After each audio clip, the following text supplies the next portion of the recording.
Elliott Sadler. 5 cars involved. Everybody okay? It's not the cars they'll use today or in the Daytona 500. Tony Stewart went on to win, but the road to the Daytona 500 continues today. Fox Sports welcoming you back to Daytona under a blue-white Florida sky. The stars are out in the garage, though, and on pit row behind the smiles. Some anxious emotion.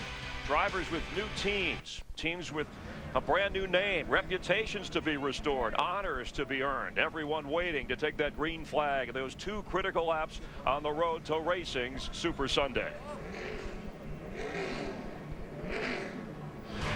1 week from today, gentlemen will start their engines in the great American race, the Daytona 500. This is our premier race. This is our Super Bowl.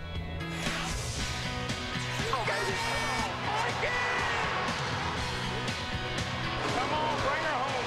I believe you got yourself one there, buddy. Michael Waltrip is a 2-time champion of the Daytona 500. He's going to win the first Daytona 500 of his career. I'm Daytona 500 champion. I can't believe it.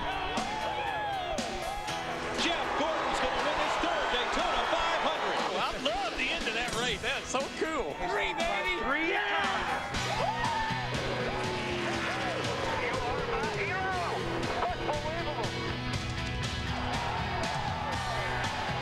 It's the race that every driver dreams about winning.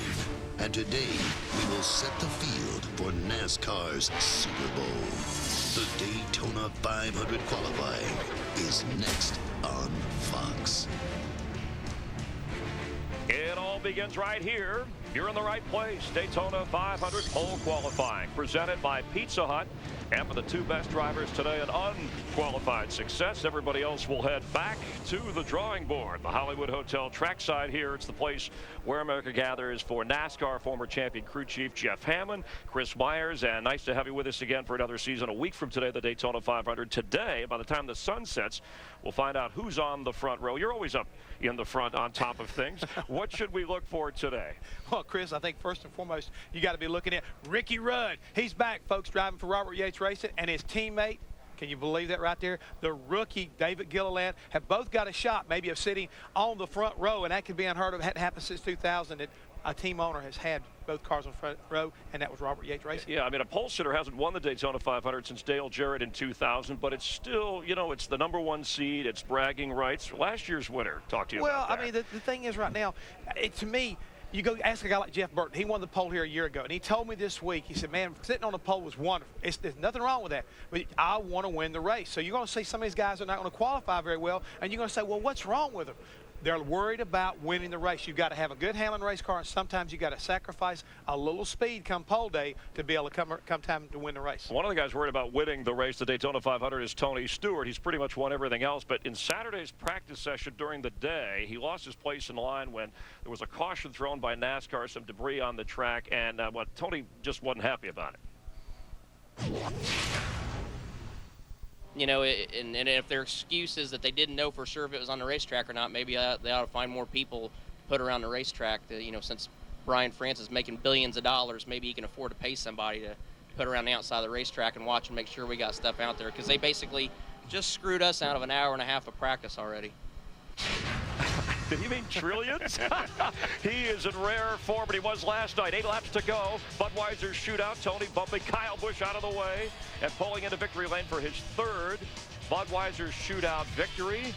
Of course, he's won everything there is to win. His girlfriend by his side, but Tony Stewart is 0 for 8 in the Daytona 500. Before we talk about him being maybe a favorite for that race, did he have a legitimate argument from yesterday? Yeah, I think so. I mean, again, you don't understand how important it is to be able to get clean runs, and you wait for like an hour to hour and a half to get a chance to make that one lap, and all of a sudden it gets messed up. Somebody pulls up in front of you, a caution does come out. It frustrates the driver because he understands how important those precious laps are. Top Toyota in last night's Budweiser shootout, Brian Vickers was 8th. Who's the pressure on today and this week as we tailor it towards the 500? I think you've already brought it up. It's got to be a lot on Toyota. So much ballyhoo about the fact they're here. We take a look at the 83 car, and believe it or not, he is the first car out, so that the luck of the draw could come back to haunt him, or it could be good for him, depending on what goes on. A year ago, the wind picked up, and guys who went later, well, it kind of slowed them down, so he may be okay.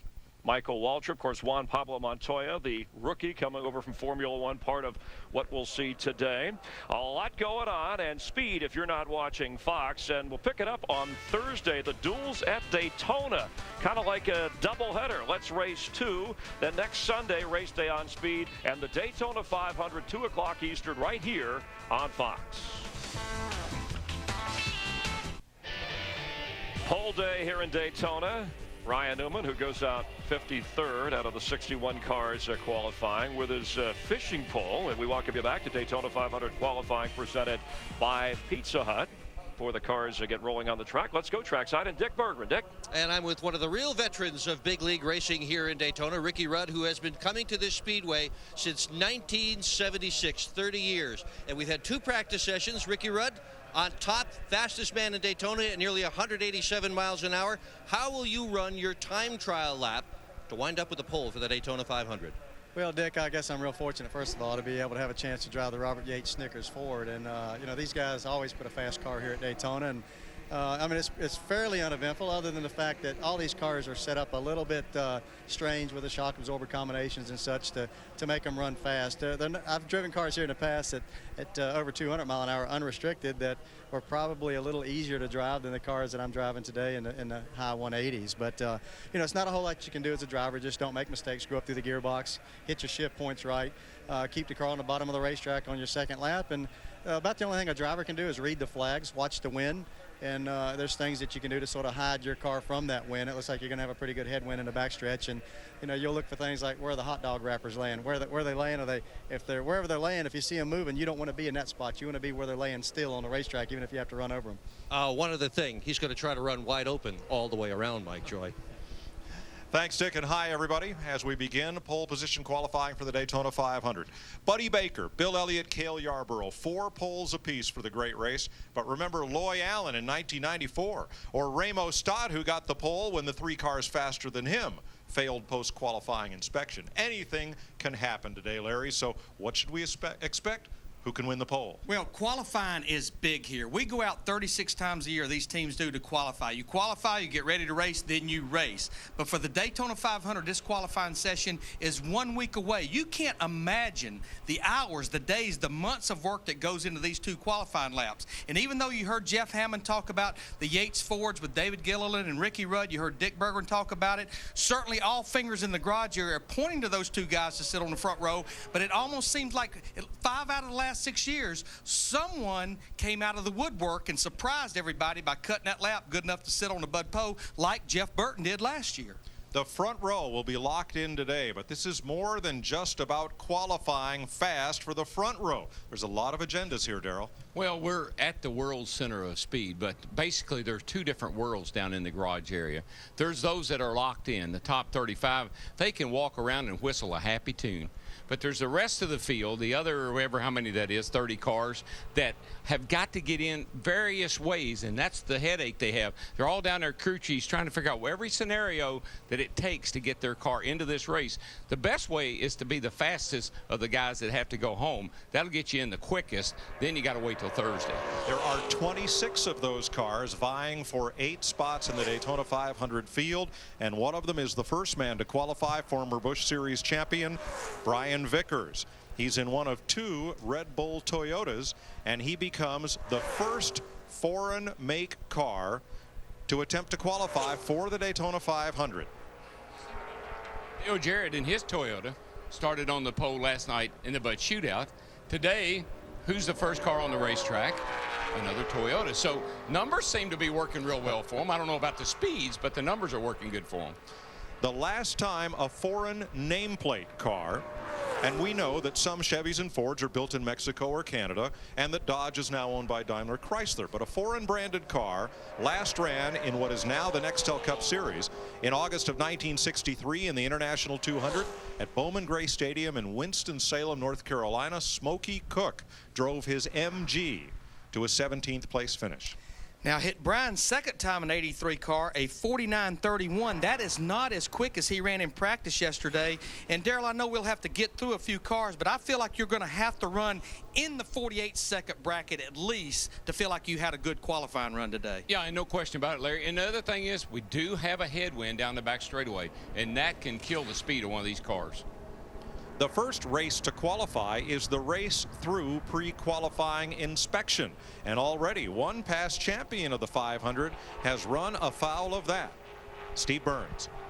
Mike, I'm down here in the garage in front of one of the NASCAR administrative trailers. NASCAR officials are in the background discussing the situation.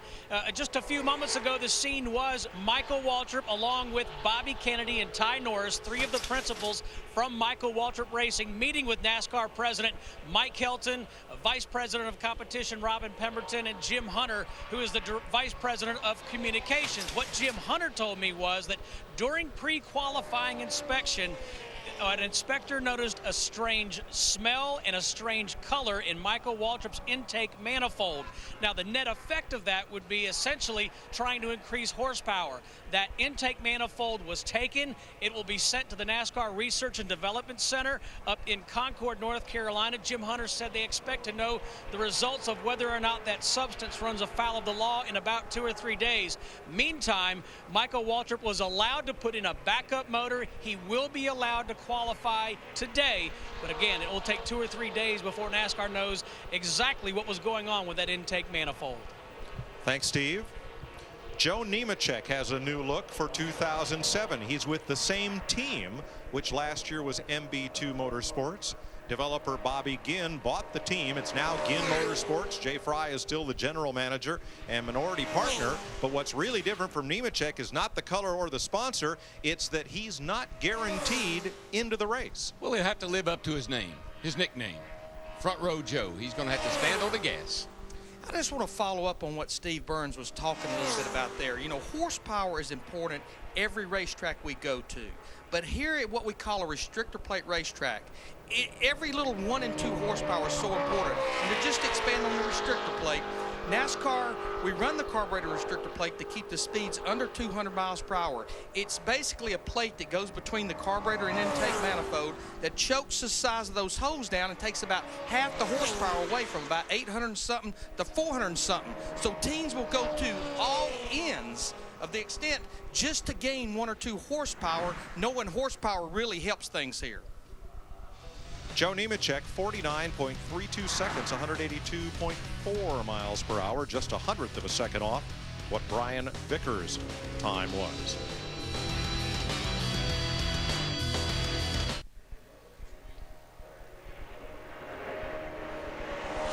That's Kenny Wallace crossing the stripe, the youngest of the 3 racing brothers from Missouri. Rusty, Mike, and Kenny. His Furniture Row Racing Chevrolet trying to give Wallace his 10th start in the Daytona 500. And he is currently second. He is also what we call a go or go homer. He is one of the drivers, one of the 26 that has to either time or race his way into the field. I am amazed. We have had 3 cars qualify on this 2.5-mile racetrack. 1/100th of a second separating those 3 race cars. That is unbelievable. Larry, the weather today overcast and fairly cool. Good qualifying weather? I think this is the thing that's going to play havoc with a lot of these race teams. Yesterday, it was only about 4 or 5 miles per hour, and we talked about it earlier. You can see the American flag there. If you go down that backstretch and you catch a headwind, it's just like running against a brick wall.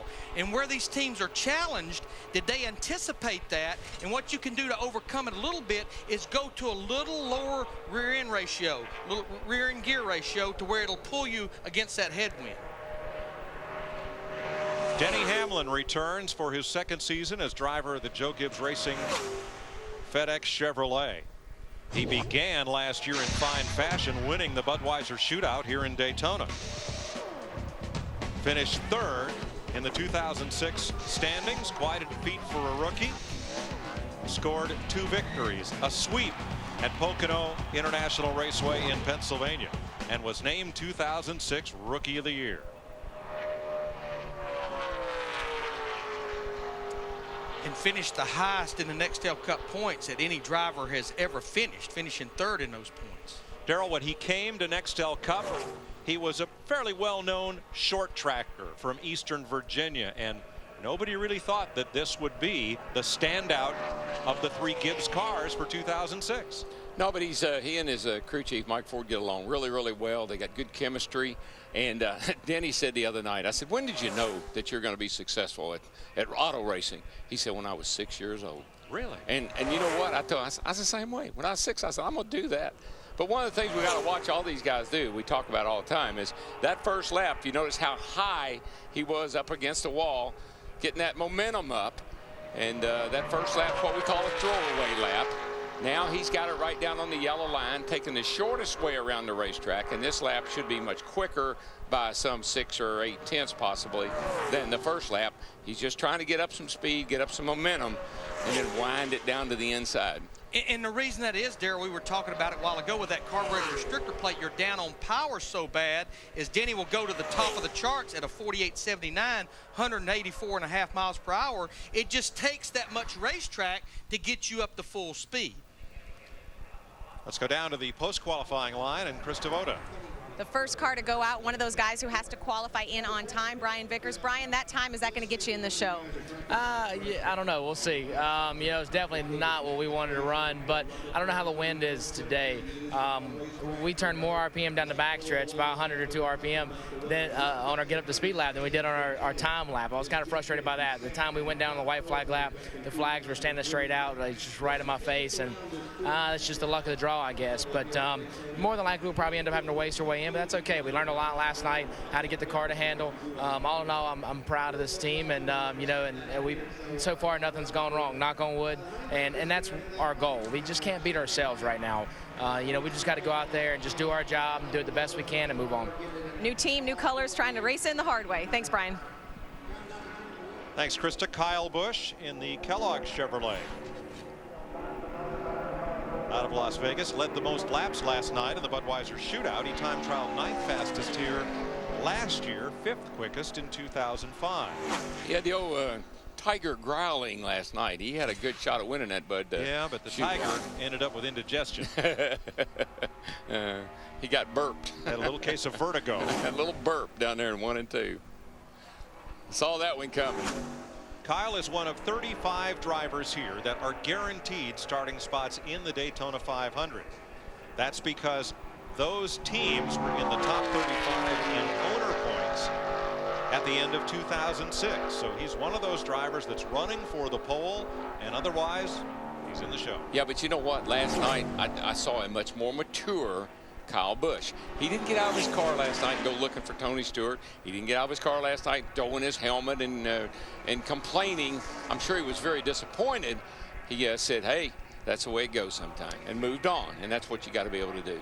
Now, Kyle's first lap, 49.40, that's about a 1/10.5 quicker than Denny Hamlin ran, and just like Darrell was describing, the minute he crossed the start-finish line to complete lap 1, right to the bottom of the racetrack, I would say if he picks up those 7 tenths, he should get down there around in maybe the 48 high 60s or right about a 70. He should go to the top of the charts, and you can see right there on our tracker, that's exactly where he's at right now. But look right here. You never lift the throttle at this place. You don't use this at all till you finish your lap and come to pit road. The way they have the car set up, it wouldn't do you any good anyway, because the brake pads are pushed back. You got a pair of worn out brake pads in there. They got springs to hold them off the rotors. First time you hit that pedal, it'll take your breath. They always remind you, don't touch your brakes, but when you get ready to come in, be sure and pump your brakes. Kyle Busch is fastest, 48.77. He is 0.02 of a second faster than Denny Hamlin. Here's Matt. We caught up with Matt Kenseth on the grid. Now we're talking about the wind conditions on the backstretch. Has that made you readjust the number you think that you may see out of the 17 car, or do you think it'll pretty much be as even as it was in practice? I have no idea. I mean, if the wind stays the same, it'll be the same for everybody. I guess we ran a 48.70 in practice, and Robbie told me he could pick it up 4 tenths, at least 2, so we'll see. But I don't know how fast we'll qualify, honestly, but this is the same car we ran both races last year and ran pretty well. And look forward to the Gatorade races on Thursday and see what we got. They called it a great drafting car. He was 12th and 21st in practice yesterday, Mike. And Matt, that's really key here. Matt Kenseth says Robbie Reiser, his crew chief, can pick him up 2 to 4 tenths. What does he mean by that? And what he's talking about, Darrell touched on a little bit, they're going to take those brake pads and push them back away from the rotor. Anything you can do to help the rolling resistance. They're going to do things like put lighter engine oil, lighter gear oil, just anything to help the horsepower on that engine. Even turn the oil pressure way down. I mean, you might race 40 or 50 pounds of oil pressure to qualify. You'll cut it down to 30 because you don't want that turbulence inside the engine, oil spraying everywhere. Jamie McMurray in the Crown Royal Ford time trialed 7th here last year. Finished 3rd in his qualifying race and thus started the Daytona 500 in 6th place. But he was involved in 2 crashes and finished 37th. And Jamie's one of those guys that spent the last 90 days, the off season, getting himself in shape physically and mentally. I can't believe how many of these guys I hear, they not only have a trainer for working out and getting in shape physically, they also have someone to work with them mentally as well. And Steve Burns, I think Jamie's got a little communicating to do with his trainer. Yeah, he does, Larry Mack. He's got a watch that actually downloads data, but talk about that in just a little bit. Right now, I want to follow up on the details. You guys were talking about 1 horsepower, 2 horsepower. Down here in the garage, I want to show you what some of these teams do. It's the attention to details. There's little nubs on these brand new sticker tires. Some teams will actually shave these off. Now, I want to take you back over to this car. This is Kurt Busch's number 2 car that he ran last night. They will actually make sure that there are no flat, dull images. Everything wants to be round and smooth. They'll take a file to just about everything. Now, notice here, the hood pins, the tethers. This is a tether that's in. They'll actually push this little wire down to get as flat as possible. And I asked one car chief, what's the most obscure thing that you'll do to your race car, the most minute detail? And Jason Shapiro of the 20 car says, we will polish it. And I said, no, really, what will you do? And he said, polish it, because even if that car's dirty and has a little bit of dust on it, it's going to create friction. So you want to keep that thing smooth. We'll be back with more Bud Pole qualifying from the Daytona International Speedway as we get the front row set, the 49th running of the Daytona 500. Daytona 500 pole qualifying is presented by Pizza Hut. Want more cheesy bites? Get America's favorite pizza. Sponsored by Chevrolet and American Revolution. By Nextel, only from Sprint, helping NASCAR Nextel Cup fans get more done. And by DirecTV. Ride shotgun on race day with NASCAR Hot Pass only on DirecTV. Jamie McMurray was 3rd quickest, and Scott Riggs, who missed the Daytona 500 last year in his Valvoline Dodge but stormed back to have a great season, is 7th quickest at a 49.33. And he definitely has been the slowest of the 3 Evernham Dodgers throughout all of practice. And we talk about teams pushing the envelope. You mentioned Scott Riggs missing the 500 last year. They pushed the envelope too far. They lowered the gear oil level too low, burnt the gear up. But again, it's what we all do. There's just a level there that you can't go below. In the transmission and the gear, you'll drop the fluid level down to about half just to cut down on the friction. 21-year-old David Reagan is a 2nd-generation NASCAR driver. His father, Ken, is here, competed in quite a number of races in the 1980s, racing out of Unadilla, Georgia. Plus, the fluids are like water. I mean, when we race, you know, you're talking about maybe a 40 or a 50 weight oil. When we go to qualify, we're talking about 0 weight oil. This is the Jack Roush number 6 team. It's the flagship of the Roush Racing Enterprise, which includes 5 Nextel Cup teams. And it'll be announced this week that the ownership of Roush Racing will no longer be solely in the hands of Jack Roush. More about that on Thursday during our qualifying race coverage. But I think a lot of eyebrows were raised when young Reagan was named as the driver to replace Mark Martin in the number 6 car. I think a few other things were raised after Martinsville because he had a lot of people ticked off at him after that race and actually didn't get to run the next week. NASCAR wouldn't approve him to run the next race. Said he needed a little more practice, but he did a great job yesterday in the ARCA race. There you see Jack Roush, the coroner there in the hat. I know what has raised my eyebrow. that David Reagan has just by far run the fastest lap.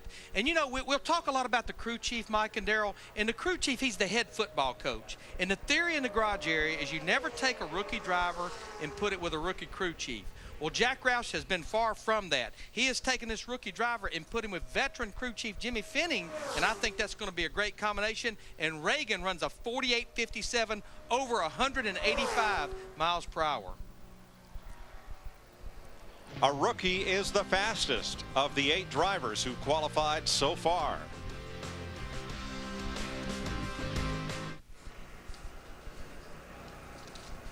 That is Bobby Labonte, the 1998 pole winner for the Daytona 500, driving for Richard Petty.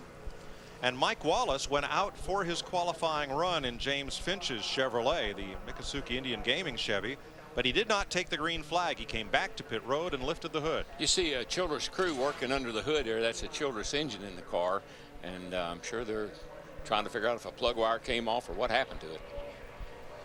Next qualifier is the 4th car from Ginn Racing, Regan Smith, who lives in Mooresville, North Carolina, but his hometown is just outside Syracuse, New York, up out of the NASCAR Busch Series. He and Mark Martin will share the 01 Army Chevrolet, alternating rides for most of 2007.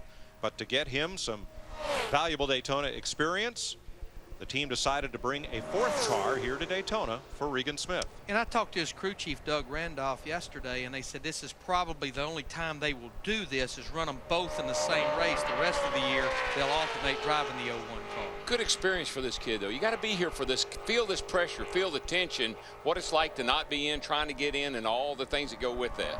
He is 23 years old, Darrell. He's been racing for 19 years. He started at age 4 in a quarter midget car and was the 1999 National Legacy Series champion. He's raced here 4 times in the Busch Series and once in Craftsman Truck. Not a shabby lap. Decent. 48.94. Regan Smith is 5th fastest, but more importantly, he is the fastest of the drivers who have to time or race their way in to the Daytona 500 starting field.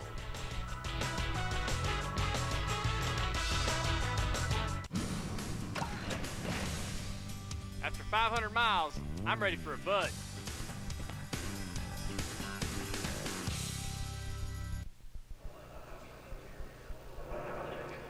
The 2003 Daytona 500 pole winner, Jeff Green, has just completed his run in the Best Buy Chevrolet from Haas Automation Racing, and he is 6th fastest, 49 flat, 183.6 miles an hour. 4th quickest among the Chevrolets so far. I don't think they'll be very happy with that run right there. You know, this is basically a satellite Hendrick Motorsports team, Hendrick Engines, Hendrick Technology. You don't think they'll be very happy at all with that one. I said that one weekend. I remember where we were, and I said, I don't think they're going to be happy with that run. Whoever it was, I forget. They grabbed me after qualifying. So why'd you say it? We were tickled to death. We didn't have any idea we were going to run that good. Well, that happens. Matt Kenseth, runner-up in 2006 Nextel Cup points. 4 victories, 15 top 5 finishes. He was the series champion in 2003.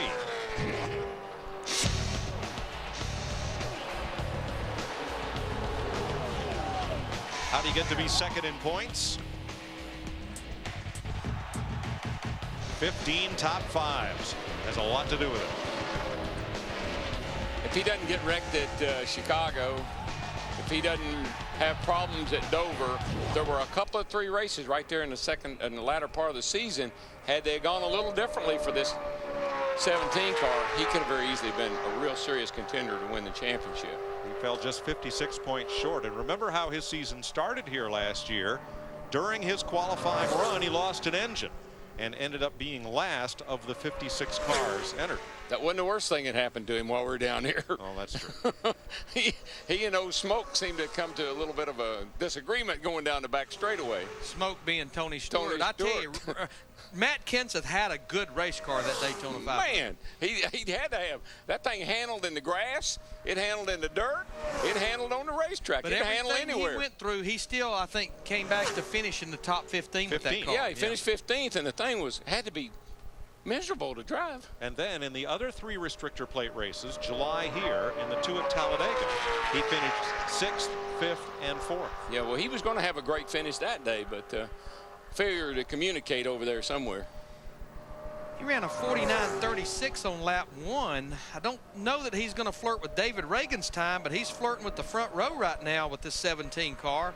Somewhere maybe in the high 60s, low 70s. 48.74, second quickest for Matt.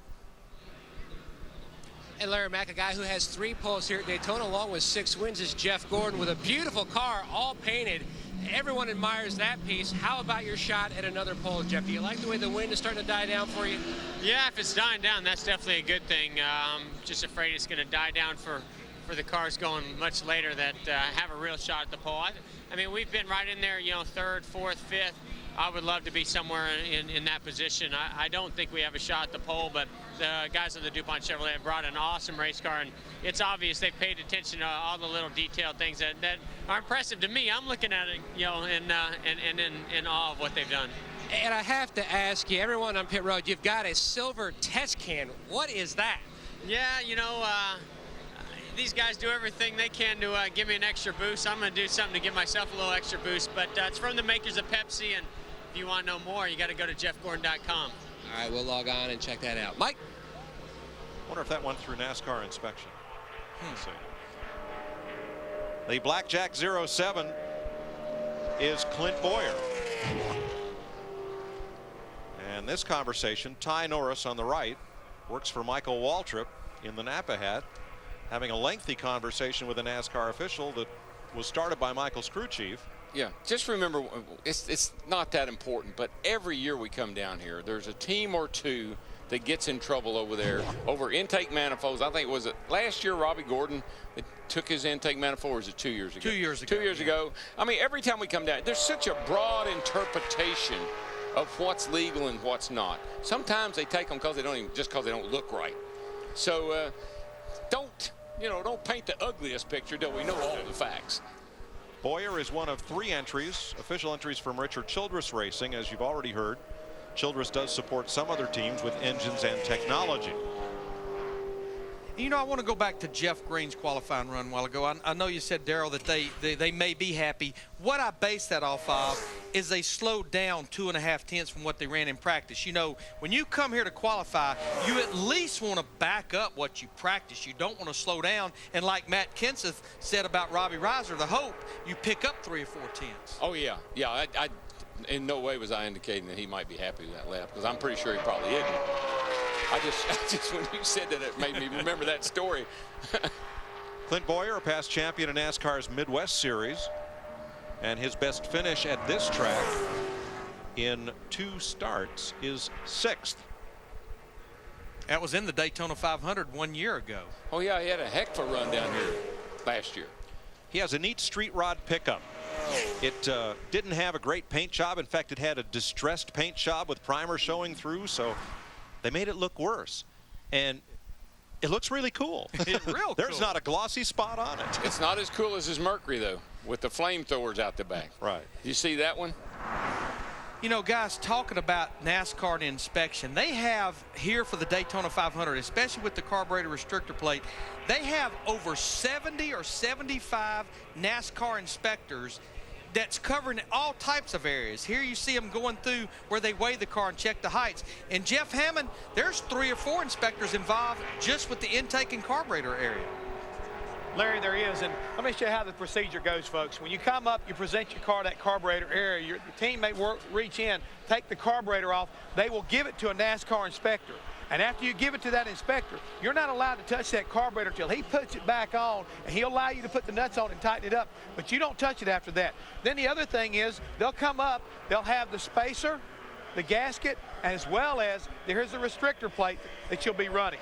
They'll have this area in their hand, in a NASCAR inspector's hand, I might add. They'll come over, pull the rag off, and this is where we believe maybe Michael Waltrip may have got himself, you know, in a little bit of that questionable situation with his intake manifold. They reach down inside. They'll feel down inside. They look down inside to make sure that it's okay. They've already checked the serial numbers and everything to make sure that's correct. Again, this will be a last little look-see to make sure everything's like it's supposed to be inside. Then They'll install the gasket.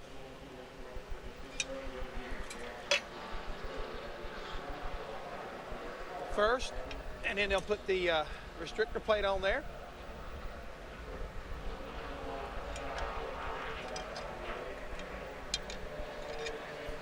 Like so, along with the spacer, and then we'll put the carburetor back on it. And then you'll be ready, hopefully, to go to the racetrack. And you know, Jeff, Mike, Darrell, they I see why NASCAR does it now. they reuse their same restrictor plates over and over as long as they stay with that size. But a neat story about the restrictor plate, if you sit on the pole or it wins a race, they do not use that restrictor plate again. Bobby Labonte, past pole sitter for the 500, now drives for the Petties in the Cheerios Dodge. That number 43 has been to victory lane 7 times in the Daytona 500 with Richard Petty at the wheel. Richard's father Lee won the first Daytona 500, and another Petty car driven by Pete Hamilton has also been to victory lane in this race.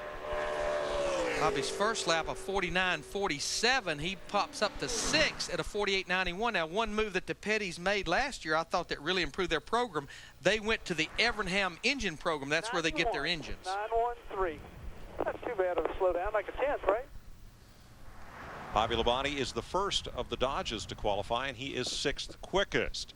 Let's go down to Dick Berggren in the inspection area. And behind me in the inspection area, Michael Waltrip's number 55. NASCAR inspectors taking it through the routine line just as any other car goes through the line. Michael, what is going on with the intake manifold? Well, when they felt down inside of it after running the engine, there was some oil in the intake, and so oil's not supposed to be there. NASCAR took that intake because to see why oil was there or what was in there, and then they put a clean intake on it, you know, bone dry, and started up, and oil got in there again. So quite simply, there's just oil in a couple of places where it doesn't belong. We don't really know why, but we haven't done anything wrong. We just had something happen that made them raise their eyebrows and took our manifold. But now we're just starting back through the rest of the process, and I'm sure it'll be fine. We have a problem of some sort, I guess. Are you concerned about the integrity of the engine for the qualifying run? No, not really. It should be fine. I don't understand what's going on. I've talked to people that are smarter than me about an engine, and they don't understand it either. But when it's all over, we'll figure it out. And we'll remind you that Michael Waltrip has to qualify for this race either through his 150-miler on Thursday or by turning a fast time trial lap this afternoon. So the pressure's on. Thanks, Dick. Sterling Marlin, a back-to-back winner of the Daytona 500 and the pole sitter for this race in 1992. This is also a Ginn Motorsports car, the number 14 Waste Management entry. He returns to that team for 2007. Watch this run, boys. This could be a good one. I was going to say, you better believe the entire garage area, they are clocking this car right now because he was in the top 5 in both practice sessions yesterday. 49.22, but Darrell, that is not the fastest first lap that we've seen. No, David Reagan was the fastest at a 49.12 on his first lap. That's quite a bit slower than what he was doing yesterday. Car looks a little tight, actually. It gets up off the bottom of the track there, coming off at 2. It's got a good smooth ride to it. I don't see any big issues as far as the attitude of the car. I think maybe it's just the wind. He is definitely flirting, though, with being the fastest of the guys that must qualify on time that are not locked in. Looks like he's flirting with the front row right now. I'll tell you one thing, Sterling knows the line. I mean, wherever he runs, that's where it needs to run. Well, he won 3 straight poles here for Junior Johnson. 2 July races and the 500 as mentioned. Close. Second place, 48.66. Just about a 10th off of David Reagan. He is the fastest Chevrolet, and as you mentioned, the fastest of the drivers who must time or race their way in.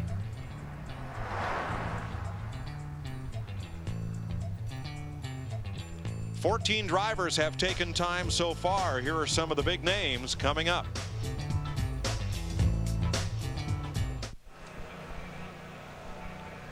Tony Stewart, there in orange, will qualify 19th. Jimmy Johnson, with his back to the camera, will go out 20th. Here's the rundown so far. David Reagan trying to become the 4th rookie to win the pole for the Daytona 500. Veteran Sterling Marlin 2nd. Past champion Matt Kenseth, Kyle Busch, last year's Rookie of the Year Denny Hamlin, the top 5. Mike Wallace completes his run 52.53 seconds, indicative of a serious problem. That's 2.5 seconds slower than the slowest car in yesterday's practice. What did Rudd run yesterday, Larry? Wasn't it 48.13? He ran a 48.19 in the second practice. Yeah. So we're not anywhere near that yet. Nobody was really near him yesterday either. No, he was kind of in a zip code of his own. Jeff Gordon, 3-time Daytona 500 winner. Last year, his drive for 5 Nextel Cups fell a bit short. 6th in the championship. 2 victories on the road course at Sonoma, California, and at Chicago, but he finished strong, 4 top 10s in the last 5 races. Going to be the father of a pretty little girl. Due in July. Had a rough night last night in the Budweiser shootout. Had electrical problems about halfway through that second segment. He time trialed 2nd for the race last year and won the 2nd of the dual qualifying races on Thursday. You know, we talk about attitude of cars and how close the valence is to the track and all like that. And we talk about the car, some like the nose pinned down right next to the track, some don't. You can look at Jeff's car and see that the nose is up ever so slightly on that car. Now, keep that in mind, and when, say, Ricky Rudd or some of the other cars go, see what the attitude of their car looks like. Because I believe when you look at the 38 and the 88, you're going to notice they are down in the front. And I'm telling you, he's down on time, too, because a 49.24, that is not even really close to what David Reagan ran. Now, once again, like several other guys, he's flirting with the front row on this second lap, but doesn't look like he's going to get to those 50s. Now, the benchmark for Gordon is his Hendrick Motorsports teammate, Kyle Busch, who right now is 4th fastest at a 48.77. It just how much you pick up on that second lap. A lot of it has to do with what gear you have in the car too. I mean, if you have a little higher gear, you might pick up a little bit more than another guy. It looks like he's going to run in the low 60s or right about a 48.60 flat. 48.62, that puts him 2nd quickest. Pretty nice pickup. Get you a good break, buddy. Get you a good break. Jeff Gordon won the pole for the 500 in 1999. And what his crew chief Steve Letarte was telling him is exactly what Darrell was talking about a while ago. Hit your brake pedal now, pump those brake pistons back out, because they had them pushed back just to help the rolling resistance of the car. Krista? Well, Jeff Gordon was fast, but there has still been one car faster, rookie David Reagan. Now, David, there's still a lot of cars to go out, but if you started to think about the idea of you being the pole winner, the pole sitter for the Daytona 500? I think I'd just be happy with the front row start for the twin 150s on Thursday. You know, we come down as a AAA team not to win the pole, but to win the 500 or contend for the win. So it's still pretty exciting to be here talking to you now while the number 6 is still on top of the leaderboard. All right, you got a long time to sit and watch the rest of it. Congratulations, though, so far. Thanks, David. Steve? Hey, Krista, I'm down here in the Nextel fan zone hanging out with Larry Max Peeps, and why not? Not too many years ago, this was just a garage area, but the folks here at the Daytona International Speedway have built a fabulous interactive fan experience. These folks here can watch the cars go through the technical inspection, and if the camera up there with Gus can pan around, there's fans also on top of that area watching the drivers and the teams work on their cars. You can buy everything down here from a hot dog to a gourmet meal and even a fruity concoction. So, fabulous fan experience here in the Daytona International Speedway. Well, I would hope if he's down there with my people, maybe somewhere down there they can buy a Larry Mack bobblehead, maybe, you know, if that's my people. And where would they get that bobblehead? DWstore.com.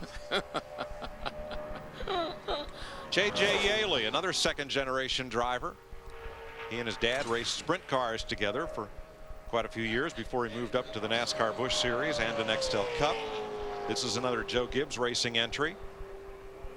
The Interstate Battery Chevy, car that Dale Jarrett and then Bobby Labonte made famous. JJ was just okay yesterday, about mid-pack, his first lap of 49.43.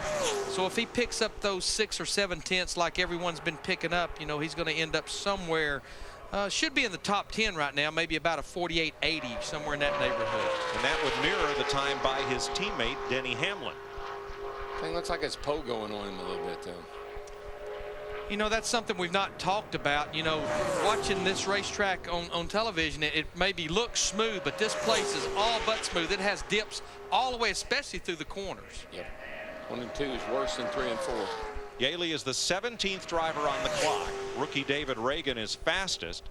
Past pole winner and race winner Jeff Gordon.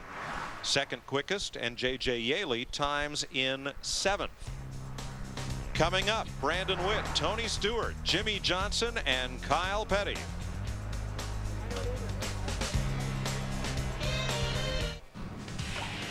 Daytona 500 pole qualifying on Fox is presented by Pizza Hut. Want more cheesy bites? Get America's favorite pizza.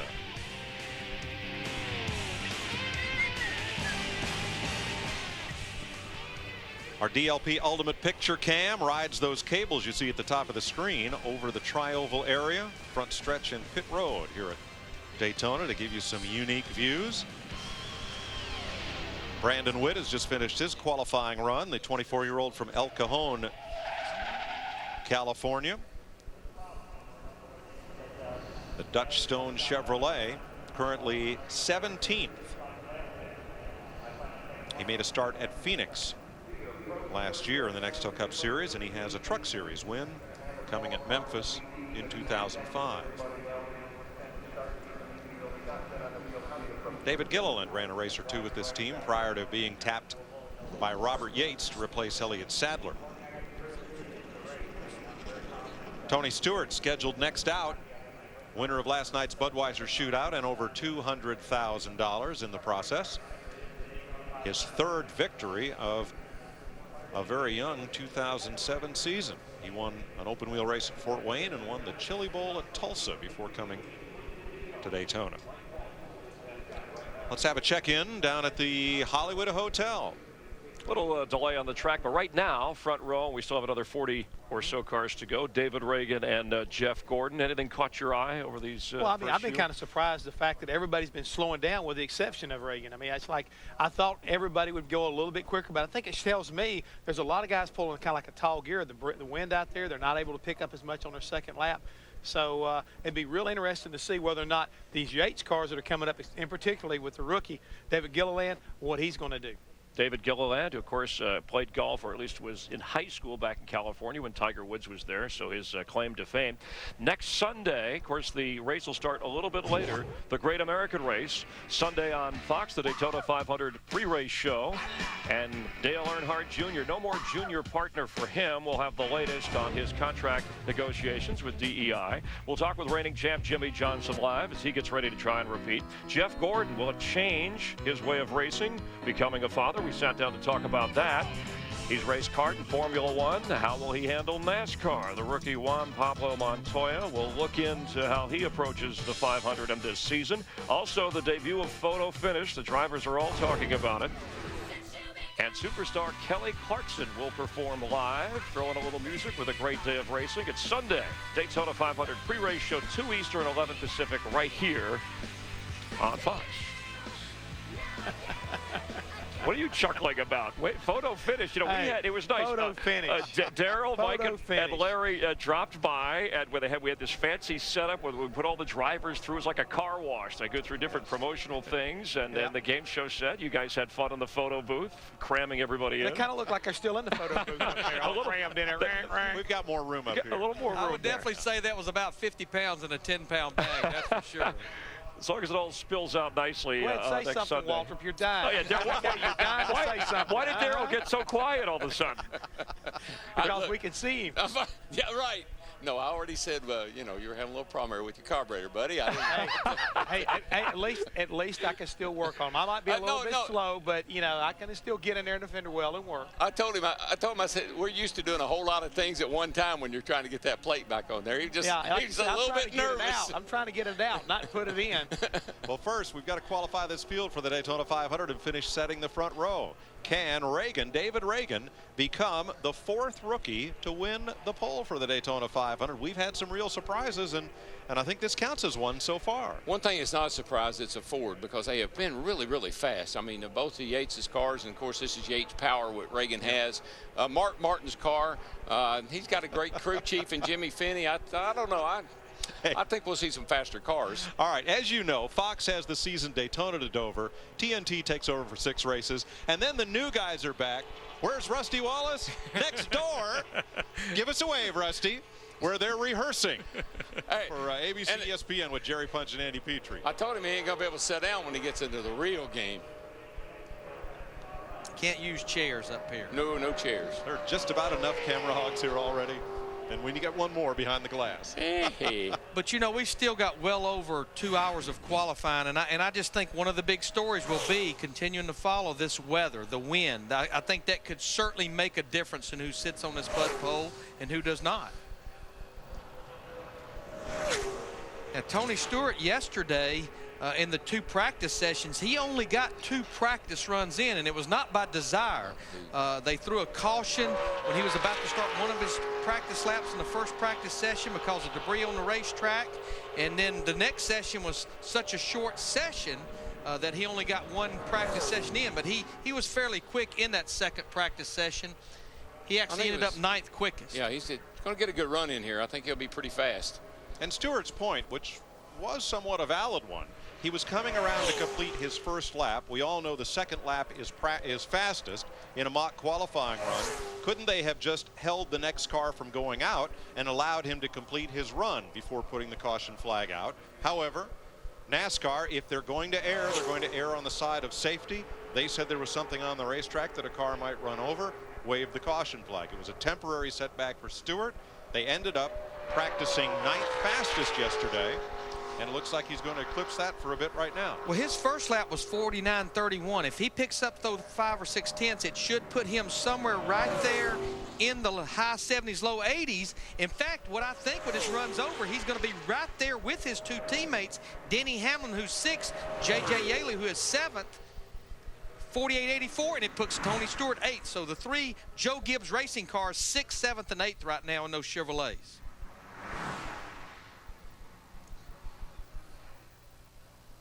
Here's Krista with a man who right now is 3rd fastest. Yeah, Sterling Marlin taking a look at the times. You know, 25 cars have to race their way in on time. You are one of those, Sterling, a 2-time Daytona 500 winner. That's got to be a little rough, but that is a good time. Yeah, it is. We would hope for a little quicker. It was quicker yesterday, but everybody was quicker. It's the wind's up today and the track slowed up. Then you got to go through the room of doom down here and make a few adjustments. But proud of all the guys on the team. Really worked hard all winter, and Slugger and Hendrick Motorsports and all the crew boys here. They just done a good job. And this old car, it's the oldest car in the fleet, which always seems to be the fastest. So hopefully we can hang on and keep a good time, stay ahead of all them other guys, 25 guys, and see what happens. Just hope the wind keeps blowing. Oldest car in the fleet, but it sounds like it's reliable. Number 14. Number 14. That's a perfect number for your team. All right, Mike Joy.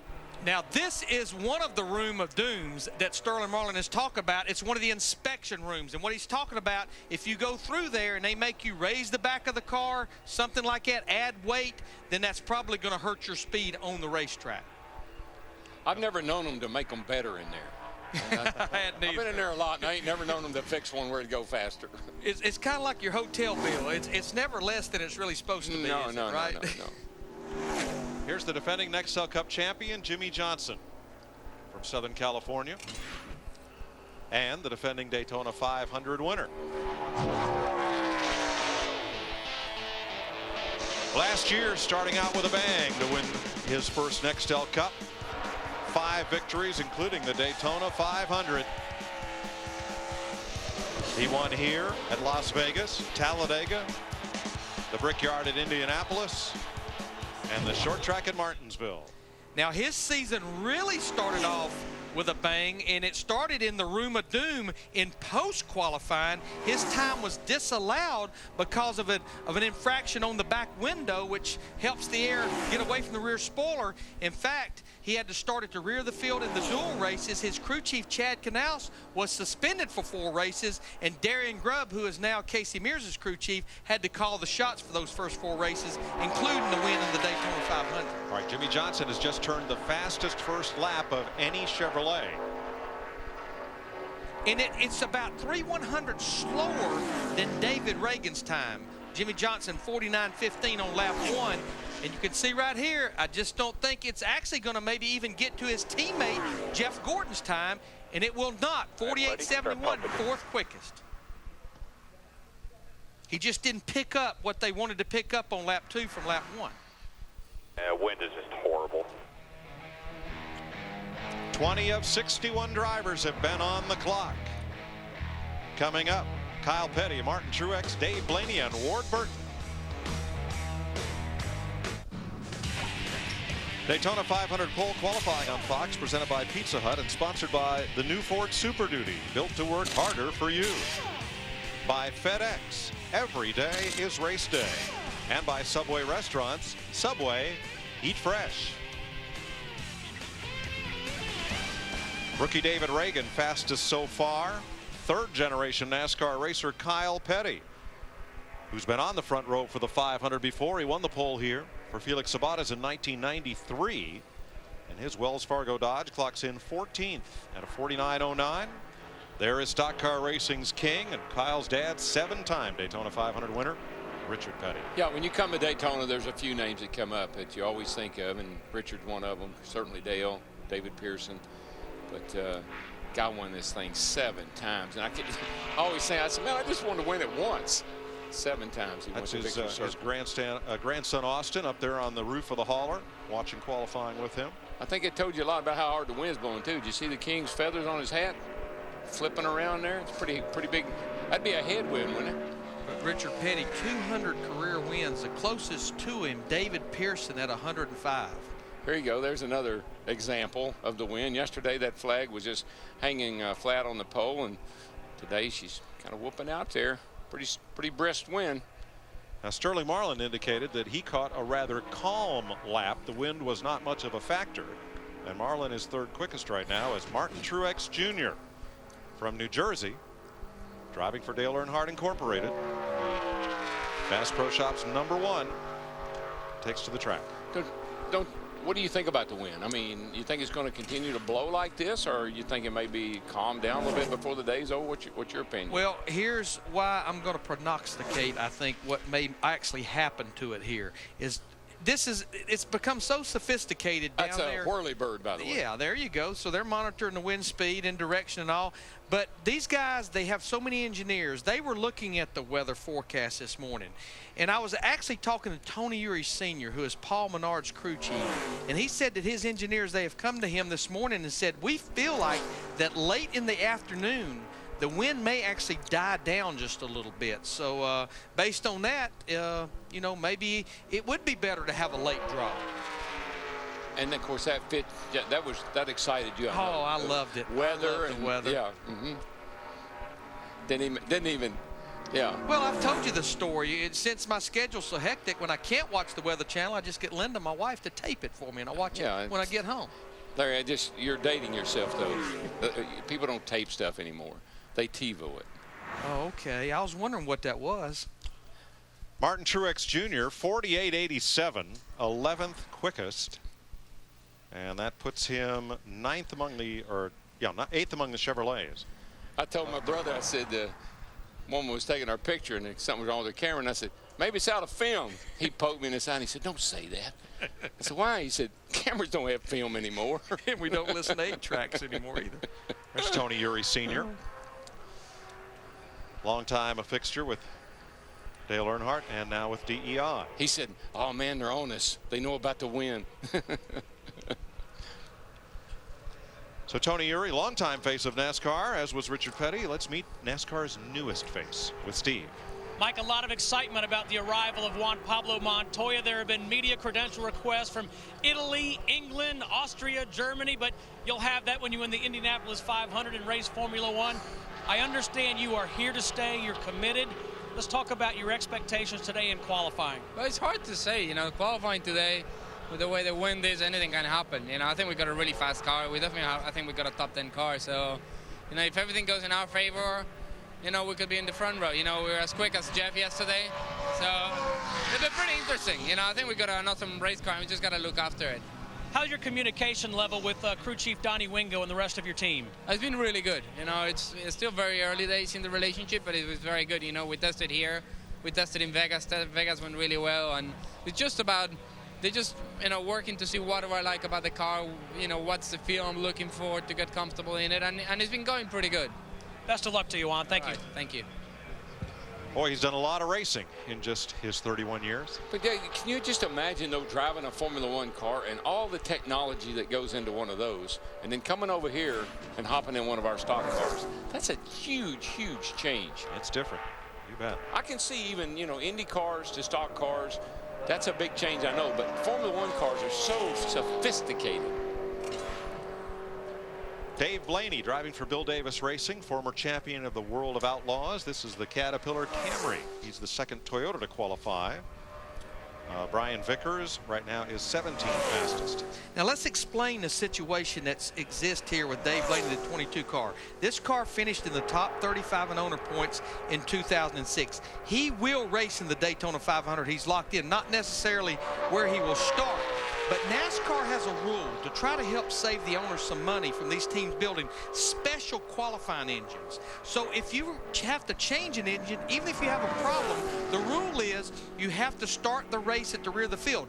Now, in the case of here, not the Daytona 500, but for the dual races on Thursday. So the fan may ask, well, why bother going through all this to qualify? Because how you qualify is how you also select your pit selection on pit road, which can be pretty critical in making a pit stop. There's good pit selections, there's bad pit selections. That's why Dave Blaney and this group, Kevin Hamlin, went through the motions of qualifying. And they are currently 16th. They are the faster of the two Toyotas that have taken to the track thus far. The track will be dark Monday and Tuesday. There'll be some practice Wednesday, and then on Thursday, the duels at Daytona, twin 150-mile races, will set the lineup for the 500, and that's live on Speed.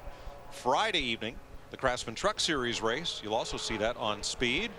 And Sunday, race day on Speed. Get you ready for the Daytona 500. Our coverage begins here on Fox, 2 p.m. Eastern Time. And because those dual races on Thursday, they're going to set the field for the Daytona 500 for 43 teams.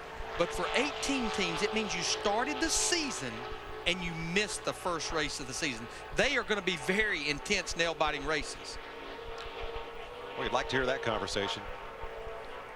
Chip Ganassi on the right, Juan Pablo Montoya's employer, winner of the 24-hour race, is a car owner. He's a former IndyCar racer. And Robert Yates, who's put winning power under the hood of so many stock cars over the years. I think he built a few engines in my old buddy here. Yeah, he was our Victory Lane. When I was at Dyegard, we won 29 races together. And that was, you know, he'd been at Junior Johnson's, left Junior, came to Dyegard, started his own engine company, went away from racing for a few years, went down to Greenville, South Carolina, and worked on fuels, different kinds of fuels for a company down there. Then he came back and started with Davey Allison. Ward Burton, the 2002 winner of the Daytona 500, returns after a year off. But truly the highlight of his career and biggest victory was the one he got for Bill Davis Racing and crew chief Frank Stoddard here in 2002. Now he returns with Morgan McClure Racing and the State Water Heaters Chevrolet. Speaking of water heaters, that's what we call those engines sometime in the DW. What this group did for qualifying is they have leased a Hendrick engine. Now, go back to that engine rule. Because of the special circumstances here where you run so much practice and you run the dual races on Thursday, NASCAR will give teams one engine change between the dual races and the Daytona 500. This team will then go, if they make the 500, they will go to their own engine room. And my bad, sorry, Tommy Baldwin. Tommy was the crew chief for Ward Burton's Daytona 500. Tommy Baldwin was now basically general manager, team director over at Bill Davis Racing, where he was the crew chief. My good friend passed away recently, John Lindahl. He started that State Water Heater Company. They're from over in near Nashville. 15th fastest for South Boston, Virginia's Ward Burton. Coming up, Frank Kimmel, David Gilliland, and former Daytona 500 winner Derek Cope.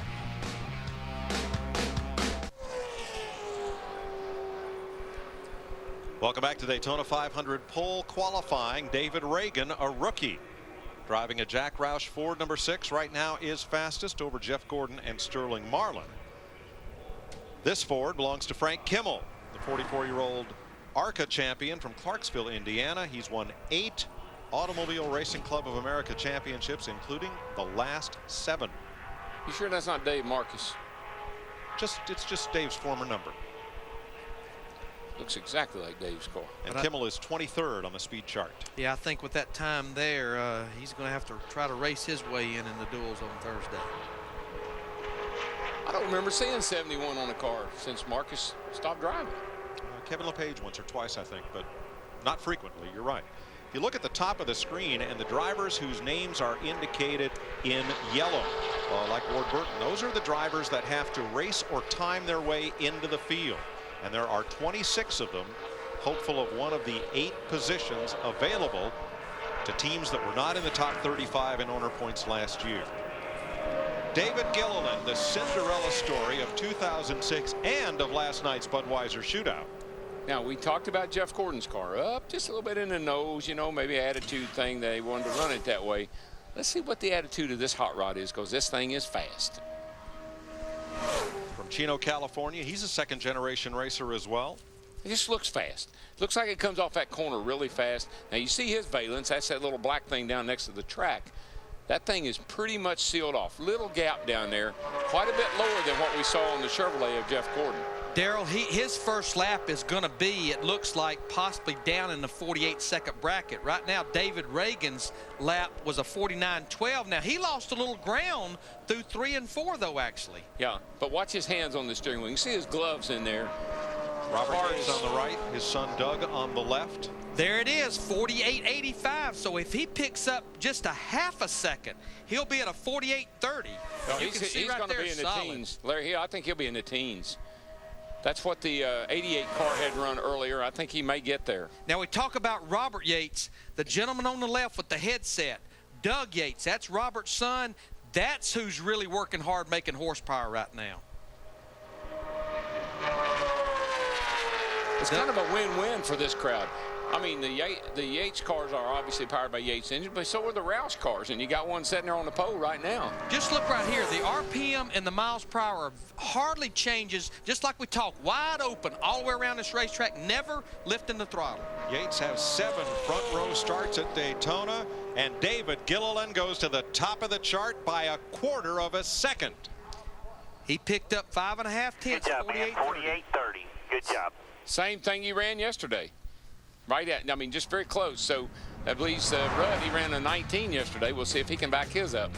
Can Robert Yates Racing score its 5th Daytona 500 pole? Coming up, Derek Cope, Reed Sorensen, Casey Mears.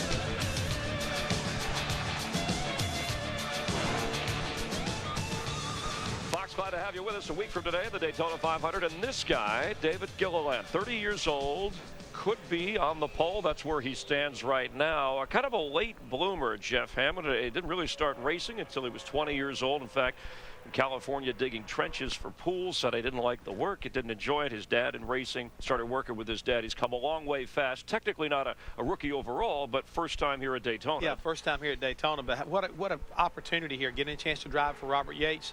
And on top of that, the man who knows how to make cars go fast, particularly restrictor plate racing. And I think we've been all expecting whether it would be either Ricky Rudd, his teammate, or David Gilliland sitting on the pole today. So it's not really a surprise for me. It's just whether or not Ricky will come up and knock him off, at least in my opinion. Now let's hear from the guy as he is standing by with our Matt Yoka. Matt? And Chris, we've caught up with David here. Now, we were talking about at Talladega, you had to wait a lot longer. Now you've only got to wait about 30-some cars, but still, this is the Daytona 500. How stressful? It's stressful, you know. Our main thing is we just want to come out here and have a good run for our M&M's Ford Fusion. You know, we've started out the weekend really good. We tested here very well, and, you know, we've been good in practice, and I feel really good with that run. You know, I feel like the track's a little bit slower, and we were able to pick up, so that's good. You know, Todd Parrott's had a lot of success here, and Doug Yates and Robert Yates, you know, with their engine package, you know, it's second to none. And you know, just real excited about my first Daytona 500, and you know, no matter what happens from here on out, we had a great run, and real proud of all my guys. They worked hard. You know, they were here last night till like 1 in the morning pulling the motor apart on the shootout car. So got to give a lot of credit to those guys, and they got a lot of heart this year, and that's what it's going to take to keep this good running up. A total team effort, and last night he talked about how he's had an impressive start to Speed Weeks.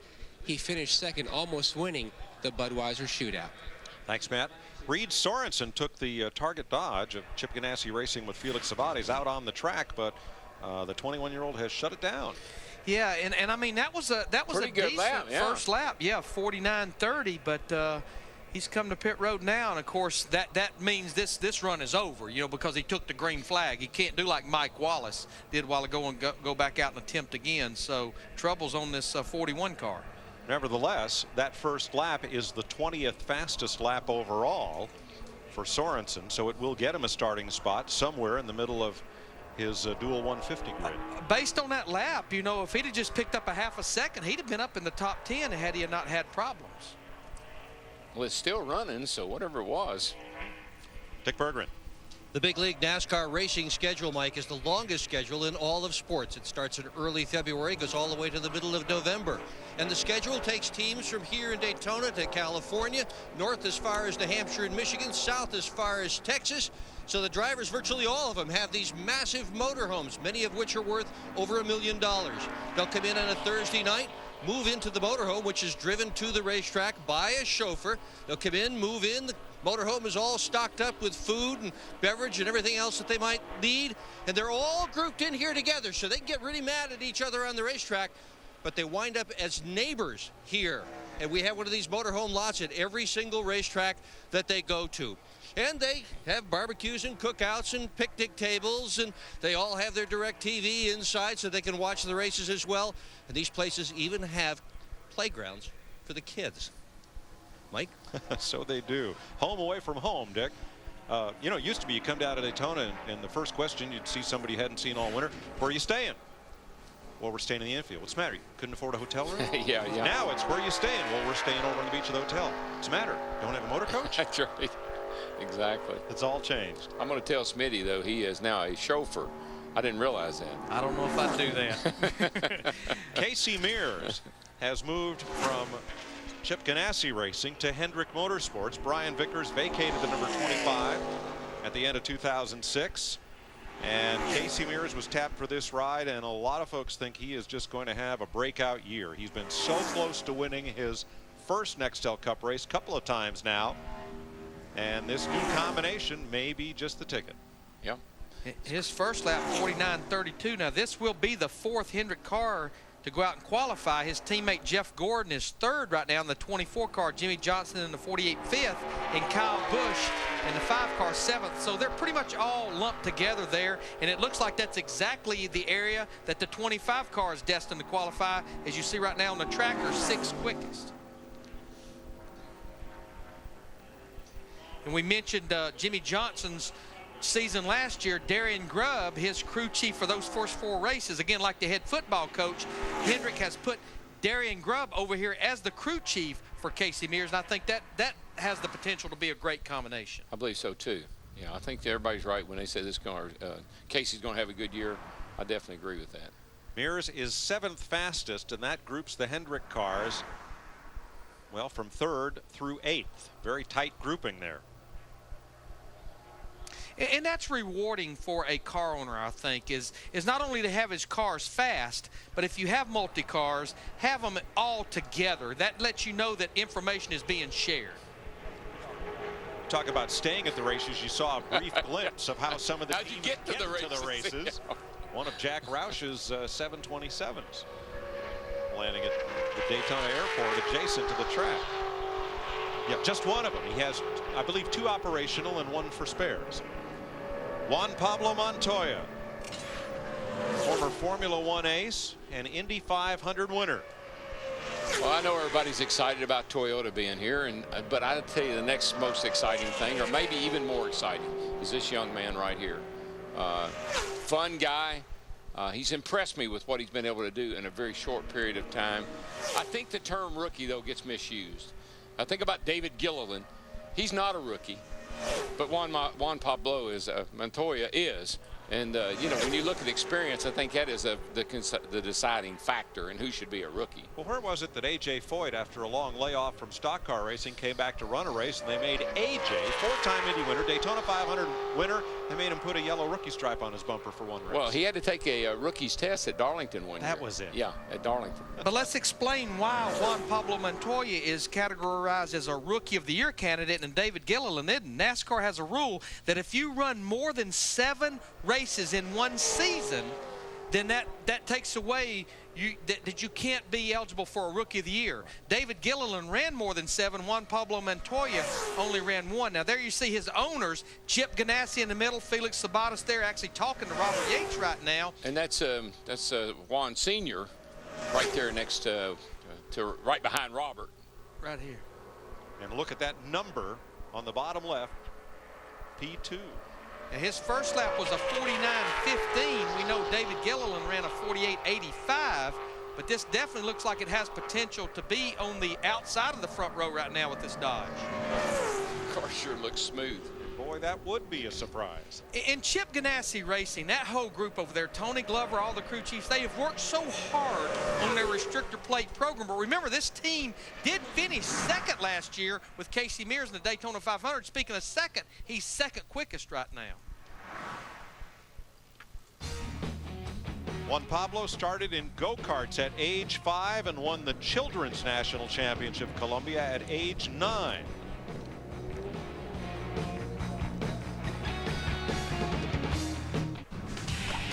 Daytona 500 pole qualifying on Fox, presented by Pizza Hut, is sponsored by Toyota. Moving forward, Jeff Hammond, Chris Myers, trackside here, just about halfway through this qualifying session, and that is Kirk Shelmerdine. You know, there are so many unique stories. We saw 21-year-old Reed Sorensen later, 72-year-old James Hilton trying to give this a shot. Here's a guy who was a 4-time Cup Championship crew chief for Dale Earnhardt, driving at age 48, had a little bit of a run, finished in the top 20 last year in the Daytona 500. Yeah, it really was one of those big opportunities. I mean, he's always loved to drive race cars. He was a great crew chief working with Richard Childers Racing in particular. Dale Earnhardt Sr. But, you know, he's always had that love of going out there and driving a race car. He's had some success in Arkansas last year. He got in the 500, had his best finish. Usually it's the other way around, driver to crew chief, right? Rare that a crew chief goes back to driving in an event like this, or try. Well, it's kind of hard that when you realize what you really turn into when you become a driver that you want to do that. You know what I'm saying? I wouldn't want to become that. You were once a driver and then once a crew chief. Now you're a broadcaster going downhill fast. Exactly. All right. Coming up, we're going to see Greg Biffle out on the track. And here's a guy who had to overcome some physical injury. Good news is he got engaged. And he went from a guy who was second in points a couple of years ago, slid off to 13th. This should be a bounce back year in more ways than one for a guy like Greg Biffle. Yeah, we're expecting great things out of Greg. Last year the team struggled, got a few changes over there. They got a new crew chief this year.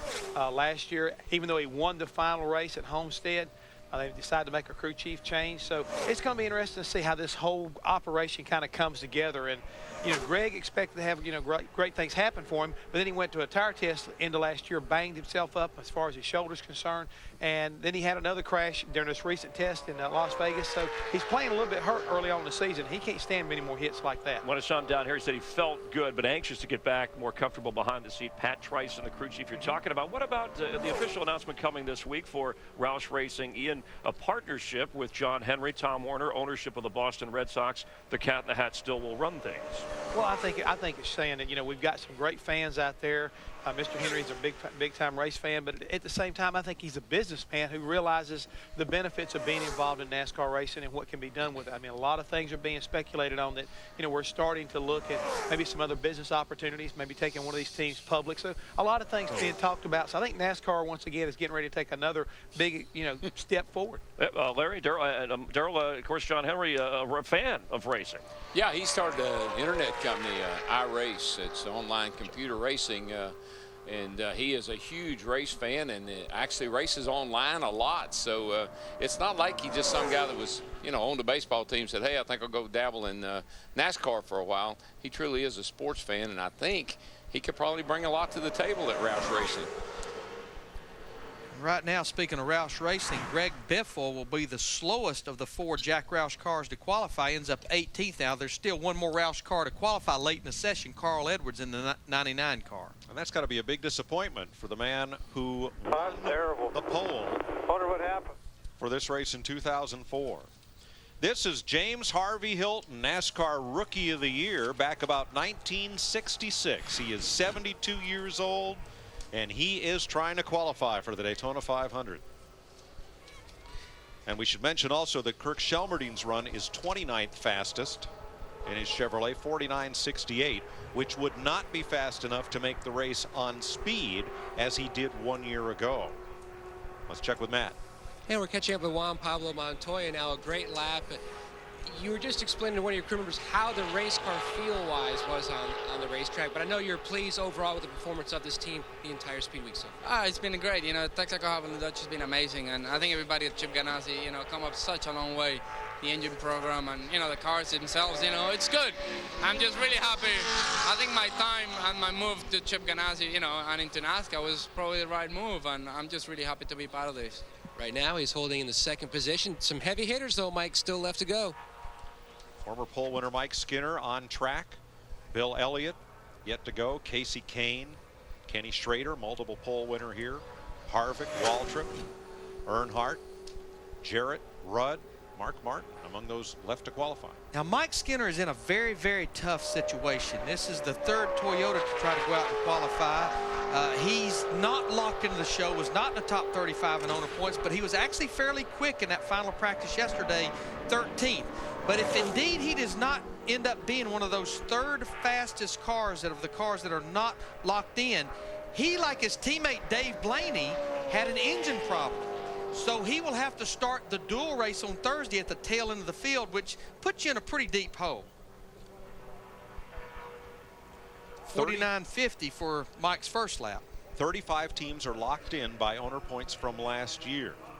And that's consistent all the way through the season, not just for the Daytona 500. The first half dozen or so races we use last year's owner points and then go to the current year points. There are 2 spots available in the 500 for the first 2 finishers in each of the Gatorade dual races, not already qualified. And then 4 spots remain for the fastest speeds of those cars, although the final spot could be taken by a past champion using a provisional position. So what these 26 drivers know today is the fastest 3 of them are safe in the race. And right now, those 3 would be Sterling Marlin, Mike Skinner, the car on track, who is 12th fastest overall, and Regan Smith.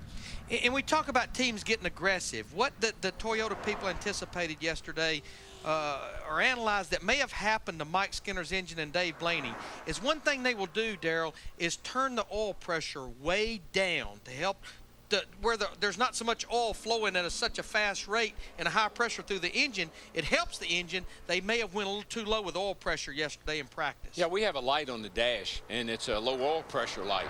I have actually qualified with that light on all the way around the track. They would turn it down so far. It does help the performance, but it's a slippery slope. Hey, Darrell, look at this number, though. 12th fastest for Skinner right out of the box. That's quite a run. Oh, it is. He was good yesterday. He was one of the fastest Toyotas yesterday, and I tell you, I've been impressed with Bill Davis's overall operation. Blaney's been good, and this car is good, and of course, Jeremy Mayfield is one of the, he was like in the top 5 or 6 yesterday. So yes, he was by far the fastest Toyota, and we haven't seen him yet either. But, of the Toyota organizations, there's 3. There's Red Bull Racing, there's Michael Waltrip Racing, and Bill Davis Racing. Of those 3 organizations, Bill Davis is really the only one that was a racing organization that raced last year in Nextel Cup. Yeah, and just like my brother. I mean, what he has done in the amount of time he's had to do it. He's got 3 race teams down here, 3 Cup teams down here. I just was impressed that they all had uniforms, they all had equipment, they had their own haulers. You know, he's done a phenomenal job of getting his stuff together and get down here. Plus, got a Busch car, got the truck we're going to run on Friday, and he had a car in the ARCA race. So they've been busy folks over at Michael Waltrip Racing. David Stremme in the Coors Light Dodge. This is another Chip Ganassi racing car, the 3rd of that team. Now Montoya right now is 2nd. And look at this jump for Stremme.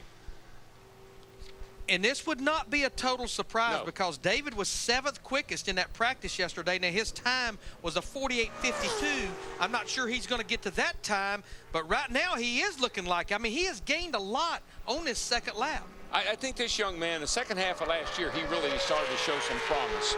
And I think they got his team and got him all settled in with the same crew chief, same people. I think we might see some good runs out of him this year, too. Stremme qualified 3rd for the race here last July.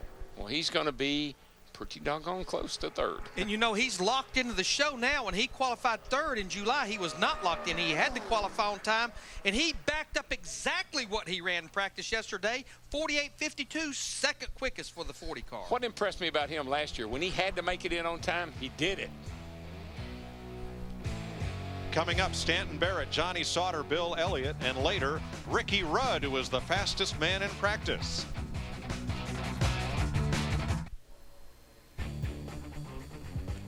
David Gilliland tops the chart in a Robert Yates Ford, while the Chip Ganassi Dodges of David Stremme and Juan Pablo Montoya sit 2nd and 3rd. 35 of 61 cars have completed their runs. Here's a look at the second 10. Stanton Barrett, the Hollywood stuntman, just finished his run, 49.67, 31st quickest for that bad boy machine. Steve Burns. Thanks, Mike. Nicely done by David Stremme. Right now, 2nd overall. Your teammate Juan Pablo Montoya is 3rd. Yesterday, you talked about what a difference a year makes. How much confidence, how much better do you feel this year mentally? Great. I can't tell you. My team's good. We've been working hard. Not only did we have a good test here at Daytona, we had a really good test at Vegas. Look forward to going there, California. I just got to thank the guys in the shop, the engine shop, fab shop. Walked up, thank Buck. He's headed kind of the aero program. They worked hard. This new Dodge Charger nose helped us out quite a bit. I don't think we had anything for the Yates group, but our team has jumped some hurdles here and made huge improvements over the winter time, and just real proud of everybody. And I think a lot of that, you know, Juan's come in and he's pushing. He wants to win races. So do we. And, you know, the 3 of us, both Reed and himself and myself, we're going to work good together this year. All right, hard work paying off right now, Dick Berggren. And one of the more popular characters here trying to make the Daytona 500 is Boris Said. Last July, you were all set. You won the pole for the Pepsi race. This deal, you've either got to qualify on time today or through the 150s. And the last practice session yesterday, you weren't fast enough. Have you found more speed? I hope so. We tried something in the second practice and it didn't work. But, you know, right now I think weather's everything. The wind keeps picking up and dying down. So hopefully we can, God will be nice to us and we'll catch a nice clear run where the wind isn't blowing. But, you know, the Sobe No Clear Energy Drink Ford Fusion's been running really good. We got a lot of people from Advanced Auto Parts coming, and I just want to get in the race. I mean, people at home have no idea how nerve-wracking this is trying to qualify for one of these races. So I'll be glad when it's over, and hopefully we'll be in the top 3 today. All the people walking around with haircuts just like this, the Said heads wish you the best. Mike Joy. Thanks, Dick. Quite a character and a heck of a road racer, showing his super speedway talents as well. Boris Said. Now, he meant top 3 of the guys that are not locked in. Yeah, he'd love to sit on the front row as he did in July, but he's basically talking about the fastest of the cars that are not locked in. Darrell, your name's on this piece. Have you driven it yet? No, but I'm going to, and of course, you know, I won 2 championships driving the number 11 Duke car, and this is the 25th anniversary of those championships, and that is sort of a tribute to we're doing a little promotion this year. Next Sunday, Fox Sports becomes the exclusive home of the Daytona 500. America's best return to Fox to go door to door. We'll see who will take home the checkered flag in the Great American Race. Coverage of the Daytona 500 begins next Sunday at 2 o'clock Eastern in high definition only on Fox.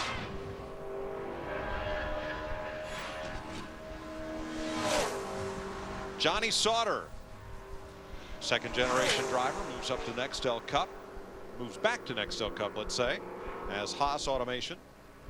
Now a two-car team. He is teamed with Jeff Green, 66 and 70 cars, Yellow Transportation Chevy. Of course, this is Hendrick Power. And right now, his teammate Jeff Green, that is locked in, is 19th quickest. Johnny Sauter, the 70, is mentioned. They have to qualify on time. There's his crew chief, Booty Barker, watching closely. Going to give Johnny his lap time at a 49.31. It's a pretty good first lap.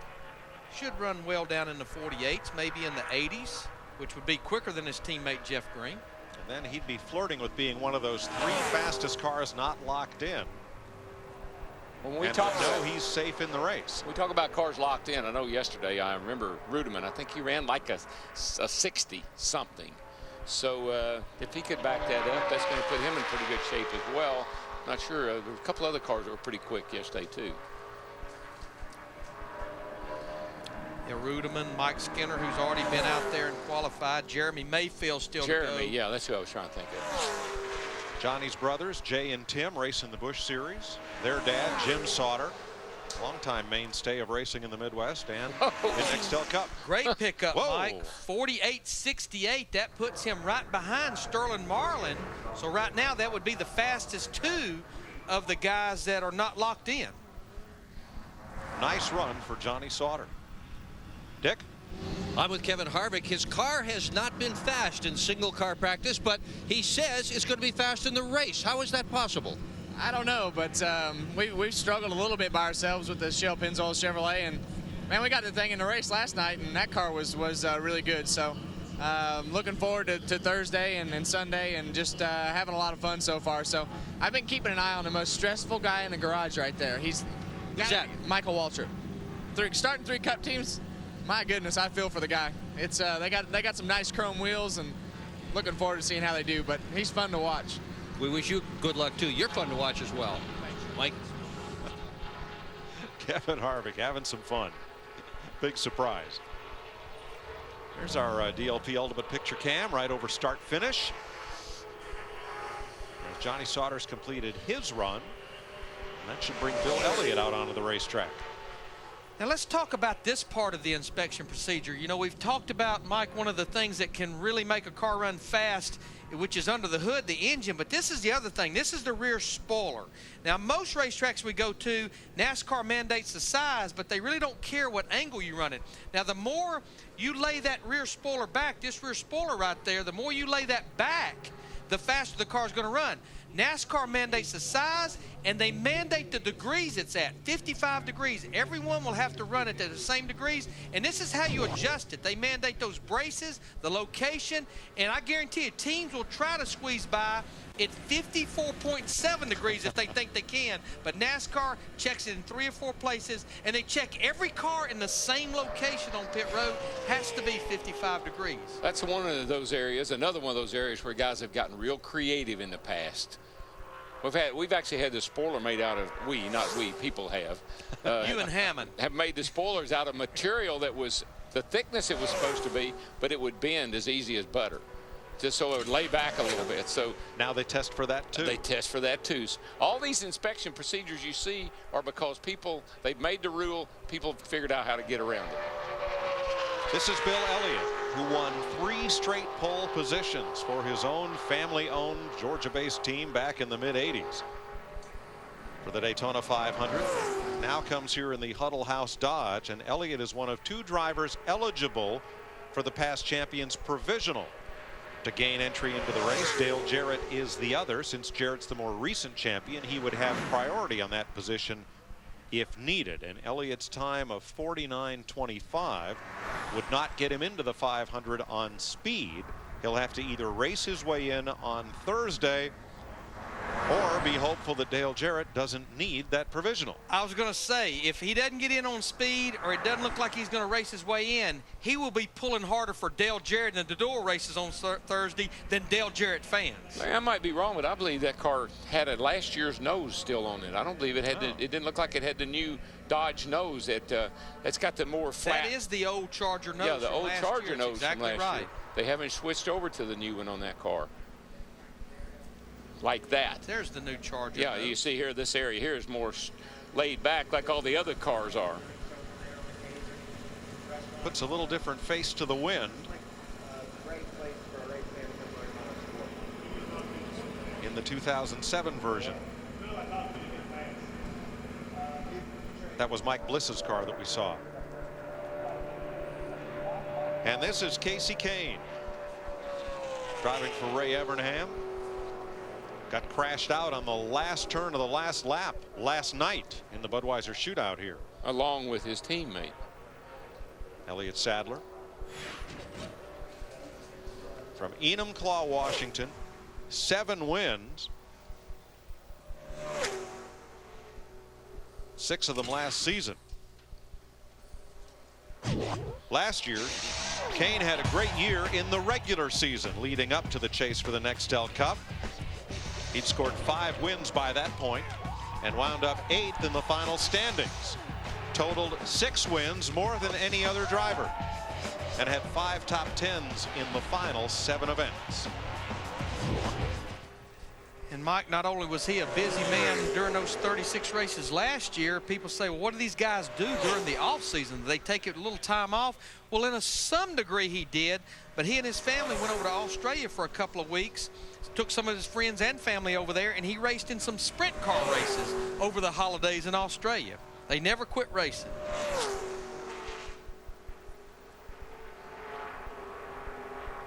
He was also last season's Bud Pole Award winner. The time trial 23rd for this race. His first lap was a 49.53. That's actually within 2/10 of what his teammate Scott Riggs ran, but that was on Scott's second lap. So Casey should definitely become the fastest of at least 2 of the 3 Evernham cars, with Elliott Sadler still to qualify. 49.01, it puts him 21st quickest right now. He didn't get the big pickup on the second lap, Larry. He didn't. Well, it's right there at about a half a second. You know, we've seen 5/10. We've seen as much as 7/10. Right. So much depends on which line you run on lap 1, how much you pick up to lap 2. So Kane is 21st, and he is the 4th fastest Dodge as James Hilton gets ready to roll. Started in this sport helping Ned Jarrett to a championship as Ned's crew chief, but he wanted to be behind the wheel. And the thing about it, we talked about this yesterday, if you looked up the word independent racer in the dictionary, the first word you would find is James Hilton. He never really was able to race with a lot of factory support, a lot of support from sponsorships, and actually won a couple of races. Two victories, including one at Talladega. Yeah, I was in that. It was my first race. Is the race he won at Talladega in 1972. He and I had a go of it for a little while before I blew up and he went on to win. But he's had an ARCA car. He's been running in the ARCA series some and been a chief mechanic in that series. Harvey is very capable. He always was a very great mechanic. We call him Harvey. That's his middle name. Yeah, James Harvey. Yep. Harv. Number 48. The reason he and I became buddies is because when I started racing in Cup, I wanted to be number 48. That was my Busch number from Nashville. And so I tried to figure out how I could get that number from whoever the guy was that had it. He was the guy that had it. A.J. Allmendinger scored 5 wins in 2006, but in open wheel cars. That was in Champ Car. He won his first 3 starts for Forsyth Racing and came out of the Champ Car Stars of Tomorrow programming, driving for Paul Tracy Karting. Got a test for Bobby Rahal. Dominated the 2003 Toyota Atlantic Series in his rookie season. And last year made his NASCAR debut in a Craftsman truck race at New Hampshire. He attempted 2 Cup races last year, but time trials were rained out at Atlanta, and he did not qualify at Texas. Kids, people always say, how do I get started in racing? Get you a go-kart. There's not a guy in this garage area that probably didn't start his career racing on a go-kart. Con your dad into buying one, throw it in the trunk of the car, go somewhere on Sunday afternoon and race it. I agree. A go-kart or a bandolero car or a quarter midget. Get behind the wheel, because there's no substitute for seat time. Now, guys, this may not be good news, because he ran exactly on lap 1 what his teammate Brian Vickers ran, and right now Brian Vickers was 29th. A.J. Allmendinger will become the fastest of the Red Bull cars, but only 26th quickest. Remember, this is another one of those cars that's not locked in. And Thursday's going to be nail-biting day, because there's only 2 Daytona 500 starting positions available in each of those 150-mile qualifying. That was Donnie Wingo, Juan Montoya's crew chief. He's got to learn Montoya's lingo. You talking about Wingo? Yeah. Daytona 500 pole qualifying on Fox, presented by Pizza Hut, is sponsored by Chevrolet at American Revolution. By State Farm, great service, great rates. Nobody takes care of you like State Farm. And by DLP, HDTV, powered by DLP. It's amazing. It's the mirrors. David Gilliland fastest in a Robert Yates Ford. David Stremme and a Chip Ganassi Dodge. Right now, they are the fastest, as our Ultimate Picture Cam shows you the Hollywood Hotel just above Jeff Hammond's cutaway car, parts and pieces. There's Jeff. Hey, Mike, what's going on up there, guys? As you can see, I'm kind of missing my sidekick here, Chris Myers, but he is actually over right next door here in the Hollywood Hotel, checking out the Ultimate Picture Cam control area. And Chris, you're probably one of the most non-technical people in a very technical position, so you behave yourself. You mean that in the nicest way, Jeff. Well, you know, the Ultimate Picture Cam, which brings you an overview. We used it first to use it at a NASCAR race 3 years ago here at the Daytona 500. You're seeing more of that. They use it at NFL games. By the way, this is the kind of wiring that holds the camera to give you the overview. 30% stronger than aircraft steel of the same diameter. These are really the two guys. You see the camera. This is Don, who moves the, I guess the, what do we call it? Just a camera? All right, the Don, okay, whatever that is. He moves it along, and this is Mike, who actually points the camera to get the shots. You see on these controls here, Mike will, can I move that a little bit with you? I'll move it, go ahead. I don't want to screw anything up. So you move it along this way, you can go back this way. Give you a zoom in so people see if we're going to zoom in on something. That's how it works. And it's so simple that even can I work with this one? That even if you work, oops, what happens if that comes off? You done broke it. Get out of there. Get out of there. Don't worry, we'll cover this. I think we have this. Mike, back to you. Is that, okay, does that work? Thanks, Chris. We'll get back to you on that. That came off again. How does that? Jeff, help me out here. The Ultimate Picture Cam being operated by the Ultimate. Never mind. Well, he wants Hammond to help him. He can't even get the carburetor back on the car. And we're proud to have it for you. Here is Ken Schrader, driving the Little Debbie's Ford for the Wood brothers. Schrader won 3 straight poles here, 1988, 89, and 90 for the Daytona 500. Oh, that was back in the day when we had those B&R motors. Called them, they were B&R, Barnes and Reese, and they were called Be Ready motors. Be ready when you mash the gas. That's right? Exactly right. Schrader was not that quick yesterday in practice, 40th quickest in the 21 car. Another one of the Fords that actually has the Roush Yates engine package, but really not that fast in practice. He had a good run going last night in the Buck Shootout. Was up in the top 5 for a good part of the second half of the race. Now, for the first time in a number of years, Kenny will not run the entire schedule. The 21 car will. Kenny's going to race about 26 to 27 races, sharing this ride with John Wood. This is the Wood brothers car. Glenn Wood, patriarch of the family, raced in NASCAR from 1949 to 63, and his grandson is John Wood, who will take the wheel of this car for several races this season. Schrader, 49.32, 33rd fastest. While we were away, Eric McClure timed in 36th fastest at 49.65. Dick Bergman? After 12 years behind the wheel of a Robert Yates Ford, Dale Jarrett has moved on to a brand new team at a Toyota. Have you learned everybody's name yet? I'm trying, you know. Unfortunately, that's one part of Dale Carnegie that I failed. But I've got a lot of good people, and I am learning that, and that's one of the adjustments. And you know, how I relay information to those people, whether it's the shop guys or the guys that are working on the chassis, and of course my crew chief Matt Borland. So you know, that's just one of the things I knew we'd have to go through here. And he is locked into the Daytona 500 as a past champion. Mike?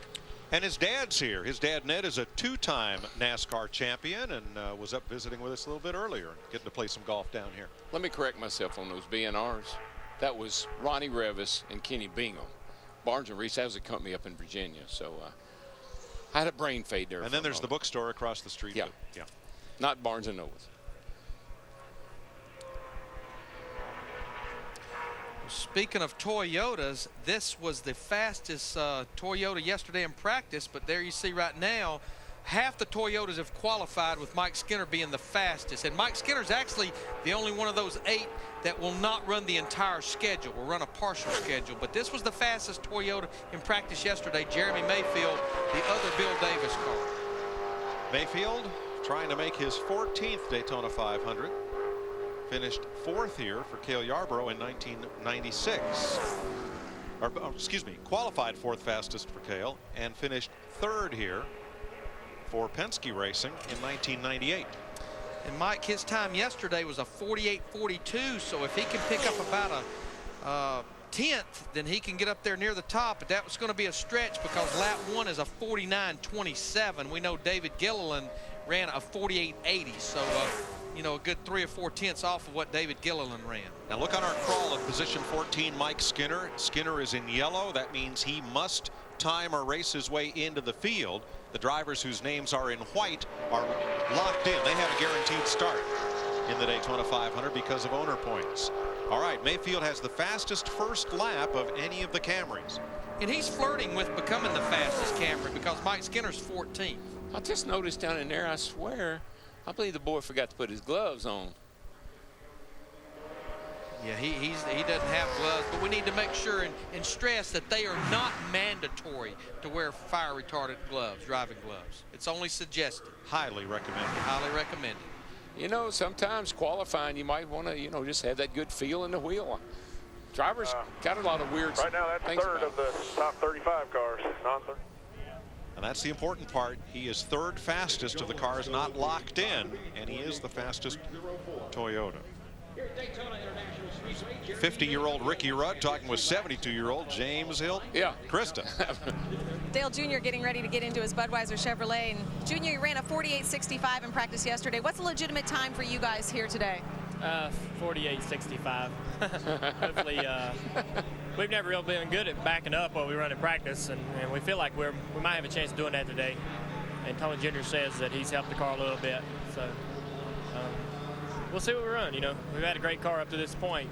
If you look back over the last couple of years, this is quite an improvement by the guys at DEI back at the shop. Thanks a lot. And hey, guys, I think that's pretty lofty with this kind of wind. If he says he can match it, why not? Well, I agree, Krista. If he runs a 65, that would be 6th fastest. Yeah, and he's exactly right. We said this yesterday. In practice, one of the fastest cars here. That's very unusual for him. They usually qualify in the back half of the field, race their way to the front, but today it looks like he's got a car that might start up near the front. Kevin Harvick, a new look for the Richard Childress Chevrolet. Now number 29, formerly numbered 3. All was black and silver until this year. New sponsor Shell and Pennzoil.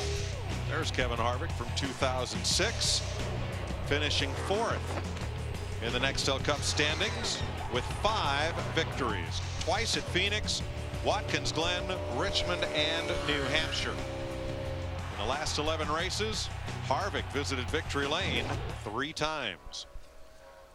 When it came to those flat mile tracks, they had them figured out last year.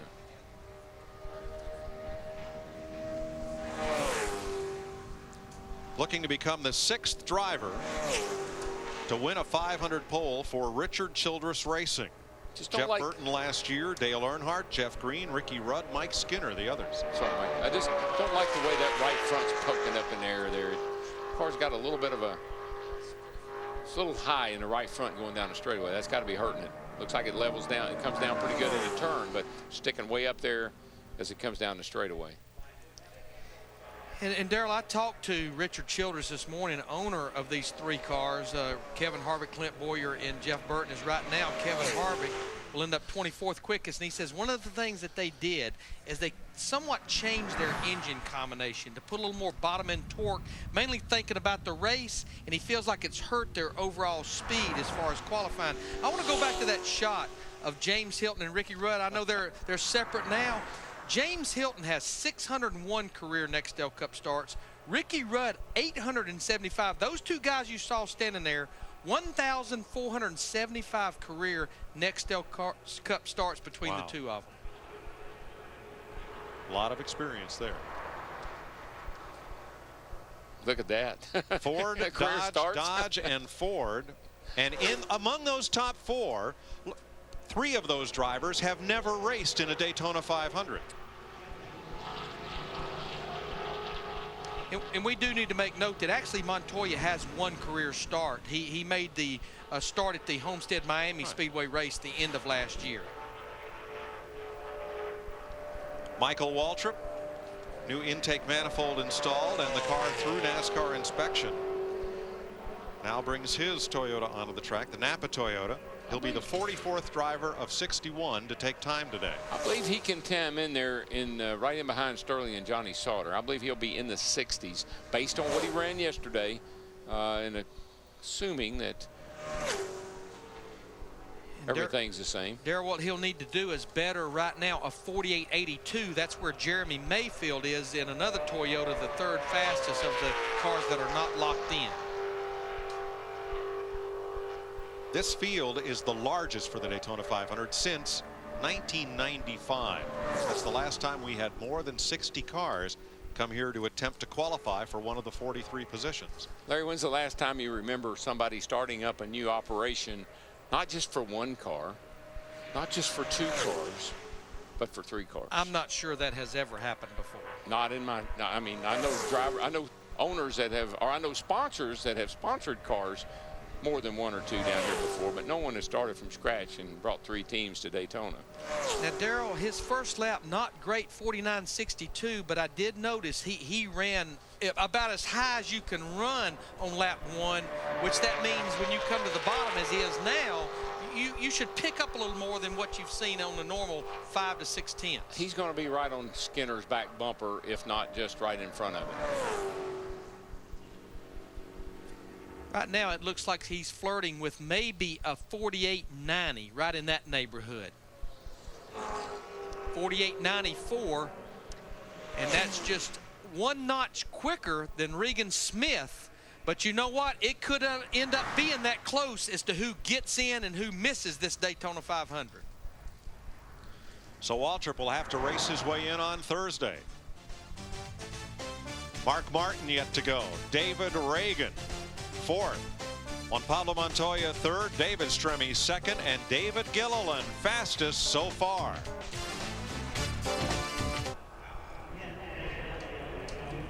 I'm nervous. I don't know. Did you stop it? I know. David Gilliland is fastest so far, but there are still a lot of cars left to qualify, 16 of them. Mike Bliss has just been out on track in the BAM Racing Dodge, 49.57, 39th fastest for the former champion of the Craftsman Truck Series. So he'll have to race his way in on Thursday as well.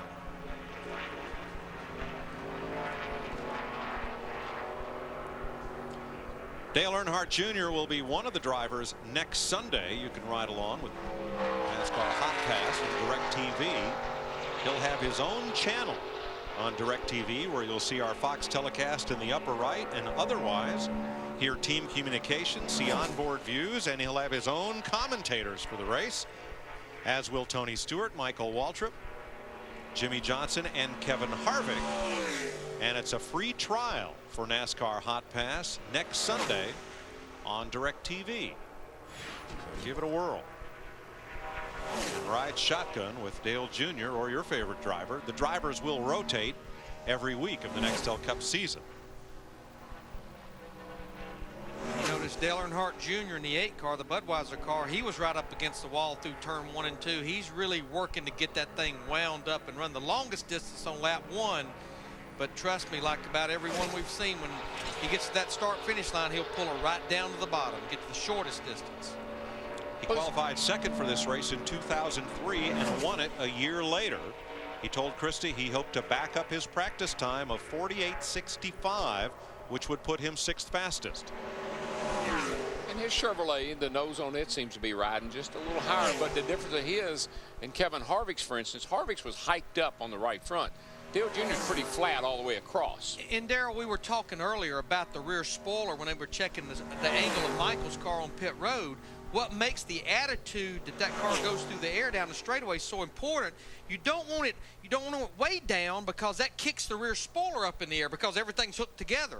But you don't want it way up because it lets a lot of air under the car. Very critical, the attitude that car wants to be on the straightaway. Well, it wasn't too many years ago, 2 or 3, that we would run 150-pound rear springs in these cars to qualify. Get the back down.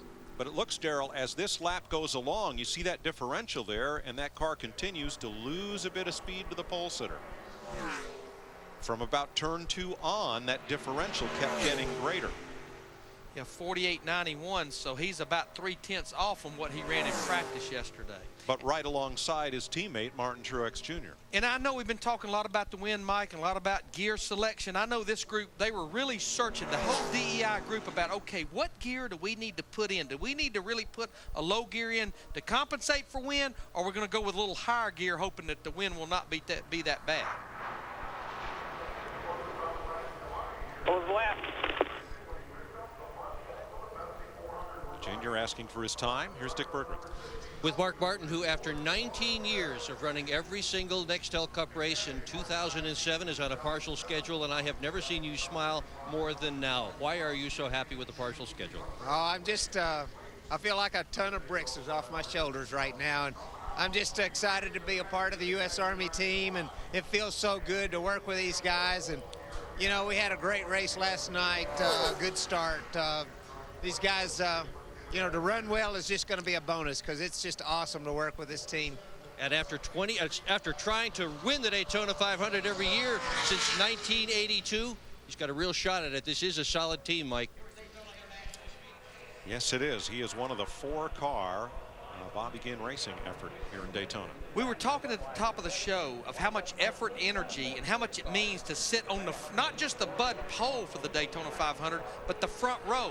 And you look right there, and right now David Gilliland, he has the provisional pole there in the 38 car. But what NASCAR's doing, actually the fastest 3 cars, which right now is David Gilliland in the 38, David Streamy in the 40, Juan Pablo Montoya in the 42, they're holding them here. Why are they holding them? Whoever sits on the front row, because of the magnitude, after qualifying, NASCAR will put them through probably a 3 to 4 hour post-qualifying inspection. So why hold the 3rd car? If one of those front 2 have a problem, then right now Juan Pablo Montoya would be on the front row, so they would have that car impounded to go through inspection as well. And I just got word from down in the pits from Todd Parrott that that number 38 car, back in our day when his dad was my crew chief at Dygard, we had Bertha. And Bertha was notorious. Won every race she ever, like 29 races. That car's name is Big Bertha. So I'd watch out for Big Bertha. Let's watch out for Boris Said in the No Fear number 60.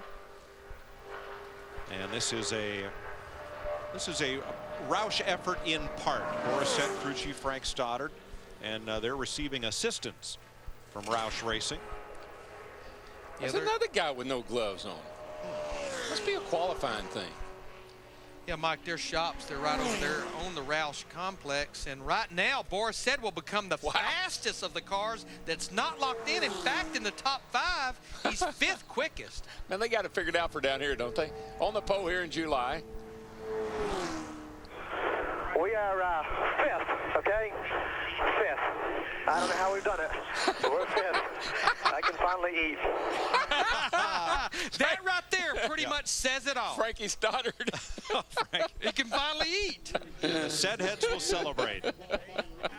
Well, that was Boris's big concern. He wanted to be one of the top 3 of the drivers not locked in, so he didn't have to worry about the Thursday qualifying race, and it looks like mission accomplished. Boy, I'll say that's impressive right there. Now, Boris, he's already won a couple of races. Back in January, he was the winner of the second annual Chevrolet Jeff Bodine Bobsled Challenge. In fact, he won both of the races. And Mike, you know for a fact that his dad was a famous bobsled racer. Well, his father, Bob said, was a great sports car racer, drove Carroll Shelby's Cobras, among others. And his dad was a member of the U.S. Olympic bobsled team. So it's in the genes. And I think Boris may continue to try to do some bobsled racing. Yeah, he loved it. All the drivers ran that, half run at Lake Placid, and Boris said it's nothing. You should see it from the top. Dale Jarrett, a second-generation champion of NASCAR. His father, Ned, a two-time champion. One of those titles coming with, as we mentioned, James Hilton as crew chief. And DJ has had quite a career. 3 Daytona 500 poles, 3 Daytona 500 victories. And in 2000, he was the last driver to win this race from the pole. Won the Bud Shootout 3 times, too. That's right. But he's left Robert Yates Racing. He's signed on with Michael Waltrip. He will be in the 500, at least by virtue of the Champions Provisional, if he's unable to time trial or race his way in on Thursday.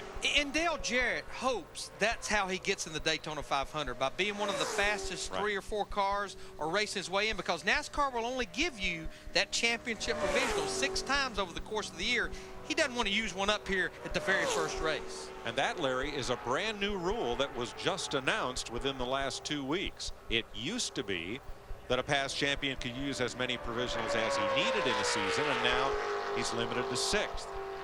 Another distinction Jarrett holds is he is the last driver to win the Daytona 500 and then win the series championship in the same year. That was 1999. Well, he's got a sharp crew chief. Matt Brolin's over there, and I think he and Dale will get it figured out here before long. But the hardest thing, Larry, like I do, is coming to Daytona with a brand new program like this.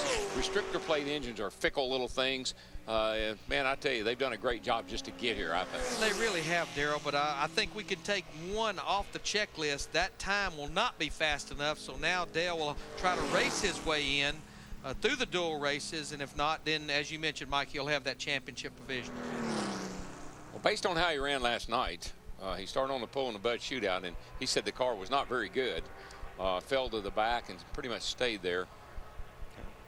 So they still got some work to do. But here's a guy. Here's a guy.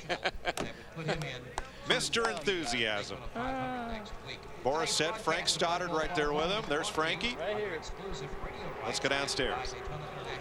With Jeff Burton and Kevin Harvick's teammate, you're in exactly the same situation he's in. The car doesn't go well by itself, but you think you're going to race fast. I'm going to ask you the same question. How can you go fast when you're racing but not qualifying? Well, because whenever you don't go fast qualifying, you say you're going to race well. That's pretty much how it works. That's it. No. An honest race car driver, imagine that.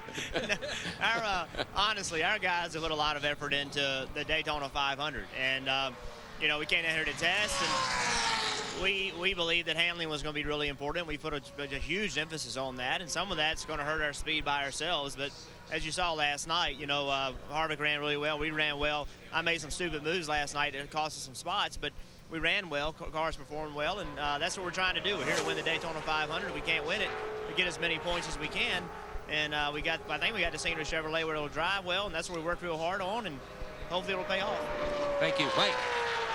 Ricky Rudd was fastest in both practices yesterday. He took the 2006 season off, not in retirement, but because he was somewhat burned out from the demands of having raced full time since the age of 18 on this circuit. Now re-energized and ready to go, he is back at Robert Yates Racing and hoping to win the pole. But right now, lap 1, he's over 2/10 off of his teammate David Gilliland. But if you see right here, it's starting to come back to him just a little bit. And the number to watch will be the differential between his and the pole speed. Now, one thing I've noticed, I've been watching these flags. It looks like the wind has picked up just a little bit, so we'll have to see where this ends up. His first lap was a 49.09. His teammate's first lap, David Gilliland, was a 48.85. The pole sitter for the 1983 Daytona 500. Ricky Rudd trying to knock his young teammate off the pole. We'll know here in just a few seconds. Ricky Rudd completes his qualifying run. 48.48. He is almost 2/10 off of his teammate, but he's second quickest. So right now, an all Yates front quick, row. buddy. Second quick. Good job, man. We've talked about it the entire show. I think the win may have been the difference right there. I think it's Big Bertha. Find more cases so we can do more races. Once I found out that car's name was Big Bertha, I knew everybody's in trouble. Well, it's not over, but in 2000, Robert Yates Racing had both sides of the front row for the Daytona 500, and they may yet do it again. Just the luck of the draw, boys. Good job there, everybody. I'd say that tells it there. Crew Chief Butch Hilton talking to his driver. Now there are still 12 cars to go in pole qualifying. Robert and Doug Yates. That's Doug checking the times and looking at who is left to run that could be a threat. Doug and his wife Whitney just had twin girls here a couple of weeks ago. They have a son, Christian. And this brings out Mark Martin, qualified third fastest here in 1992, making his 44th Cup start. Finished 12th here last year and led 19 laps. And Mike Mark, 617 consecutive Nextel Cup starts. And our tracker, our telemetry, right now unfortunately we are not receiving the signal from NASCAR, so we can't bring that to you right at the moment. Mark was 29th quickest in practice yesterday. Now this was the team that Joe Nemechek drove for last season. And Ginn Racing elected to move Joe into the number 13 car, partly because of his success at qualifying. They felt Joe would do just fine in a car that didn't have the backup of being in the top 35. But also the U.S. Army looking toward driver Regan Smith, who will split this schedule with Mark Martin in the Army car. And so that's how they'll proceed for 2007. Mike, this will be the 2074th pole position run in NASCAR. And there have been 201 former pole winners in the history of NASCAR. So a lot of poles, a lot of runs, but they've been dominated by quite a few guys too. I mean, Richard Petty has 126, Pearson had 111, Cale had 70, I had 59, Bobby Allison had 58, Gordon's got 56, Bill Elliott had 55. So about a third of those 2,000 poles have been won by about 6 guys. And it's incredible the number of people have 1 and 2. And I think Mark Martin in this Army car, he may be feeling the effect of the little bit of weather changes going on here. Only 31st quickest in this Army car. And again, this has Hendrick power under the hood. But this car is locked into the Daytona 500 field based on last year's owner points. So he will be racing next Sunday. Steve? Boris Sid is one happy and relieved race car driver, Mike Joy. Yeah, I mean, this is the most nerve-wracking thing a person can go through, and I just want to thank everyone at No Fear Racing. This little effort we put together, I mean, we got the best package, the Ford Fusion, the Roush Yates engines, you know, all the support we've been getting with the fans, you know, buying our No Fear energy drink, and a lot of people advanced all the parts on the board this weekend. But to be in the show in Daytona is just great. I mean, I'm elated, and I can't believe it, the day is over. I mean, I took a few years off today. A lot of honest emotion. Thank you, Boris. Thanks, Steve. Hey, there's the Yates teammates. Ricky Rudd, David Gilliland. Now, Rudd returns to Daytona after a year away from racing. How about this man? The last time James Harvey Hilton raced in the Daytona 500, David Gilliland was 6 years old. 1983 was Hilton's last Daytona 500 start. Mike, I got to give you some names of guys that have won poles. This is back in the day now.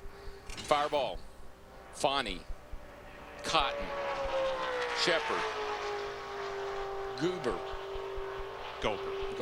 Sorry, yeah. It's okay. Banjo, Pardue, Red Baron, Friday, Emmanuel Savakis, Perk, Lou, Possum, Elmo, Moon, Trickle, guys that have won poles in NASCAR. What happened to all those guys? James Hilton had 4 poles in his Cup career, Yes, along with a victory at Richmond in 1970 and on the big super speedway at Talladega in 1972. His last Cup race, Darlington, in March of 1993.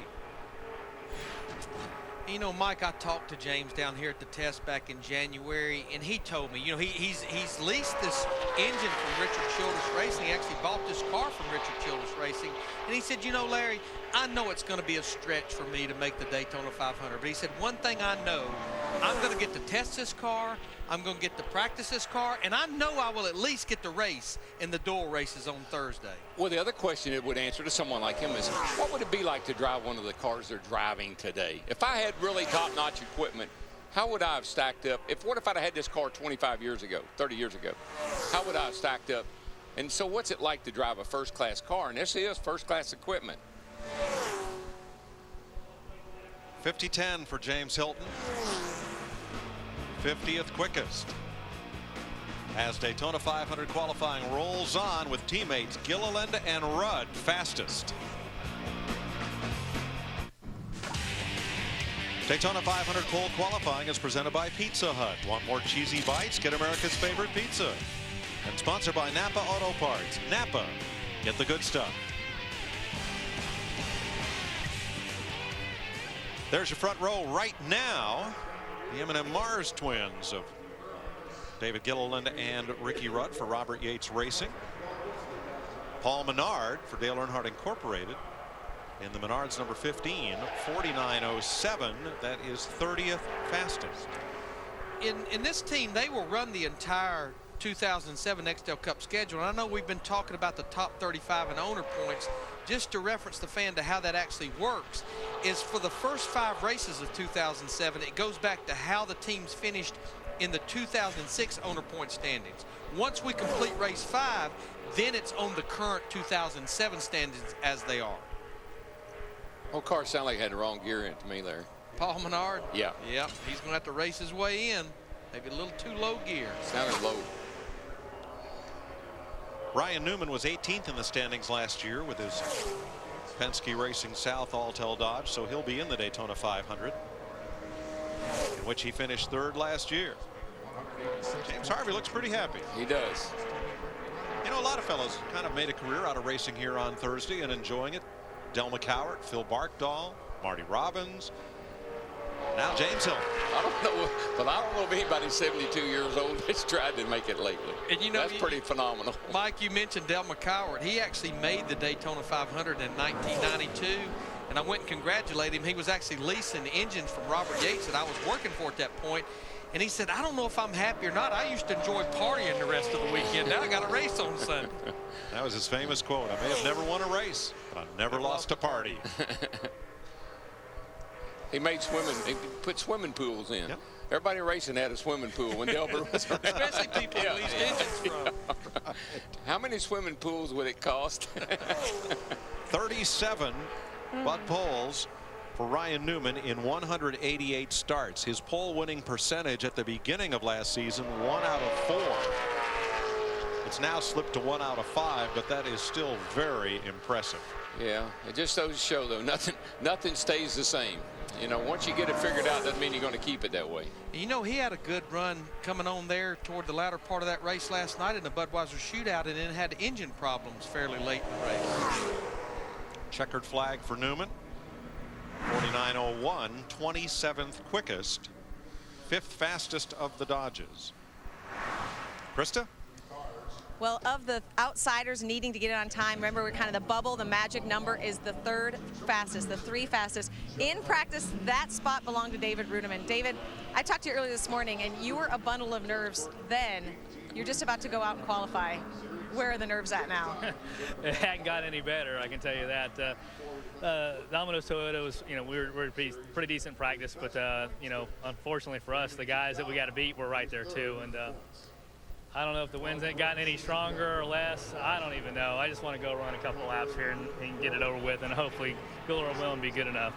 All right, just relax. It'll all be over soon. Easy for you to say. I know it is easy for me to say. Dick Berggren. Yeah, Ricky Rudd, after sitting out for a year, here you are right now on the outside of the front row for the Daytona 500. Is this not more fun? Well, yeah, I'd have to say it is, Dick. I mean, to have a chance to come back, I was saying, drive Robert Yates' cars at Daytona, you know, with the new Snickers sponsorship. I'm tickled to death, and you know, it's pretty neat so far. I'm not, you know, it's kind of hard to talk about what we've accomplished because it's not over with. We've got some fast cars like that man on the racetrack right now. You know, he'll always worry you, but anyway, just to have such a good run here at Daytona, had a good test. It's just gone exceptionally well. So far, so good. Thanks, Dick. Jeff Burton in the singular Chevy. Last year's pole sitter for the Daytona 500.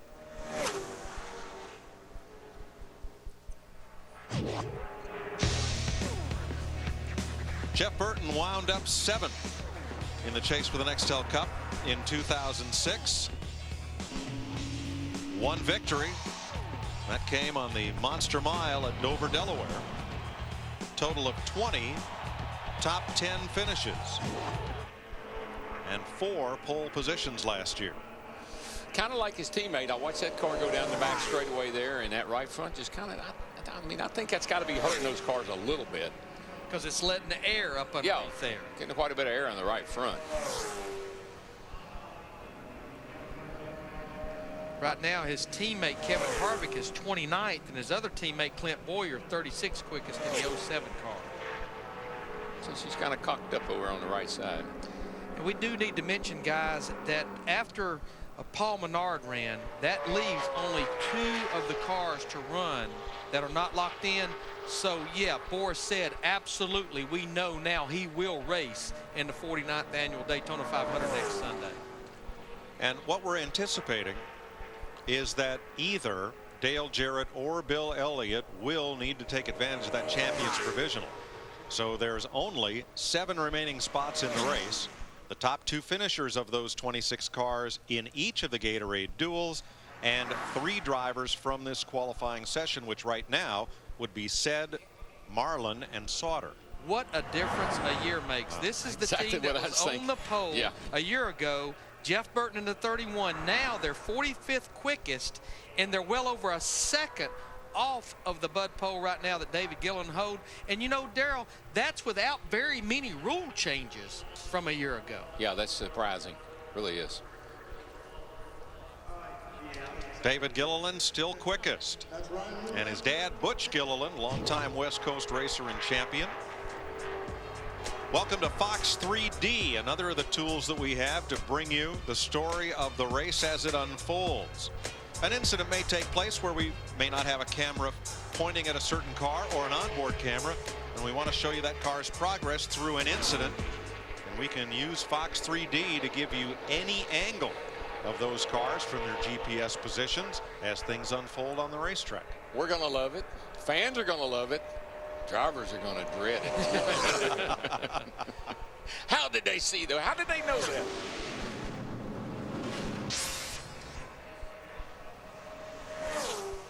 Robbie Gordon.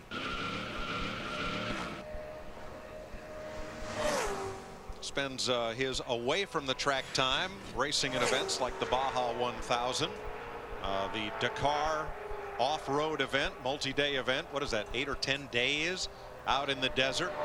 Long time, I know that. And of course, they've switched manufacturers as well. There's been a Chevrolet up to this year. That's a Fusion, so they've been doing a lot of work. Well, and they've been struggling ever since they've been here. I talked to that group this morning, 51st quickest in practice yesterday. Of course, they get the engines from Roush Yates, which pretty much supplies all the engines in Nextel Cup to the Ford teams. Robbie's first lap, 49.57. That puts him 47th quickest there. Well, I don't want to keep harping on the attitude of the cars, but if you looked at the 2 cars on the front row, when they qualified, they looked like they were eating up the track. I mean, the nose was down on the ground, and they really looked fast. And much different from that right there. I mean, that's speed right there. You're giving away a lot of speed when you got the front end jacked up like that. Well, you know, even Todd Parrott, crew chief for David Gilliland, asked me this morning or yesterday, what did their car look like on the racetrack? I said, Todd, what I liked about it, it wasn't way up in the front. It's like the whole car was just down. And NASCAR mandates the rate of the rear springs and the rear shocks that these teams have to run. So they've done a good job working with the things that you can work with. Gordon, who finished 8th in the Dakar Rally this winter, and he's won a lot in Baja in off-road competition. Times in 34th in his Ford, 49.16. Larry, I think you were talking earlier about Pops on the 15 car, Tony Sr., that the wind was going to die down right around 5 o'clock. And it has not died down. It has, and I see it starting to kind of fluctuate. I'm watching the flag. For a while there, it's sticking out like it is right now, but a couple of times here just in the last little bit, it started to kind of fall down a little bit as if the wind's starting to gust, not so much consistently blowing. So and we'll your see. hope would be you get in between those gusts. Yeah, well, I think Sterling did, you know. He felt like he did anyway, and I think that wind dying down and picking back up, you catch it right. See the old flag right there now. She's laying down, now she comes back out. Kurt Busch from Las Vegas, past series champion. 2004 was his title-winning year. That was for Jack Roush. Now he drives for Roger Penske. Dadgum, he run good last night. I'm telling you what, that last little bit of that race, he got shuffled all the way back to about 12th. And he drove right up through the middle and come back and finished what? He finished 3rd? Finished 3rd. And, I mean, he looked fast. Car looked like he drove good. Yeah. And I would say, you know, I know Tony Stewart, the 20 team, they won the race, but the 2 best driving cars look like to me, Kurt Busch in the 2 and David Gilliland in that 38 car once they got their fender fixed. Yes, I agree. Kurt Busch moved over to this team when Rusty Wallace retired. And now and last year he drove the Miller Lite Dodge to 6 pole positions. Now, Mike, the sponsor on this car, Miller Lite, earlier this week made a challenge to the sponsor of Dale Earnhardt Jr., the Budweiser car. The challenge was whichever one of these cars finishes the highest in the 2007 Nextel Cup points. In 2008, in a series between the St. Louis Cardinals and the Milwaukee Brewers, that they would get the naming rights at the stadium. For example, if the 2 car finishes in front of the 8th, when they would go to Anheuser-Busch Stadium in St. Louis, it would be named Miller Lite Stadium for that series, and vice versa. Miller Park in Milwaukee would be named Budweiser Park if indeed the 8 car finished in front of the 2 car. Now, Budweiser has not accepted a challenge. In fact, last year they turned a challenge down revolving around paint schemes.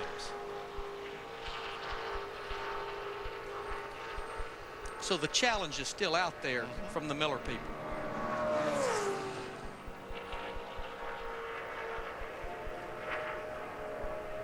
.49.80 Kurt Busch's first lap. 34th. He's quite a bit slower actually than his teammate Ryan Newman in the 12th car. Coming up, Kevin LePage, Elliott Sadler, David Rudiman, Carl Edwards, Tony Raines.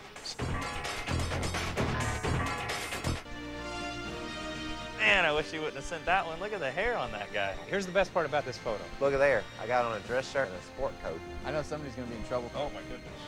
God, that's an ugly picture. Great photo of me, by the way. What's going on there? That's a long time ago. I'll never forget that night. Not a very good picture of me. Still to this day, the best day of my life. Next Sunday, Daytona 500, 2 o'clock Eastern, part of the pre-race show.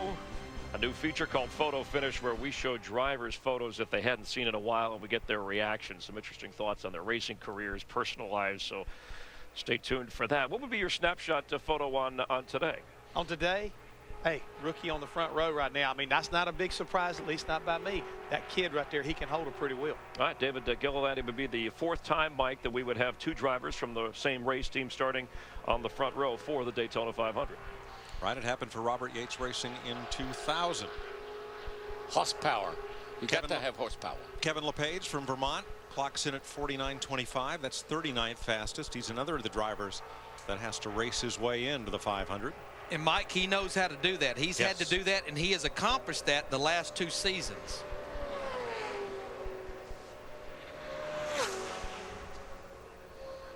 Elliott Sadler, who last night got turned around in the final 1,000 feet of the Budweiser shootout in what ended up being about a 5-car melee at the finish line. Now, Junior gave him a little bump in the rear there coming off turn 4 that wasn't quite on the straightaway yet, and it started a little melee. He started outside pole in the 2004 Daytona 500. He was actually pretty quick in practice yesterday. He was 10th quickest in this 19 car. And when he drove for the Wood Brothers in 2002, finished 2nd in the 500. His teammates right now, Casey Kane is 26th quickest. Scott Riggs is 46th quickest, and Elliott's first lap 49.37. So he should end up being the fastest, I think, of the Evernham cars. Yeah, he's going to jump over there probably low 48s, wouldn't you think? Somewhere maybe in the 48.80s, what he should end up being. Again, we're seeing about a half a second pickup from lap 1 to lap 2 as these things get wound up on this 2.5-mile racetrack.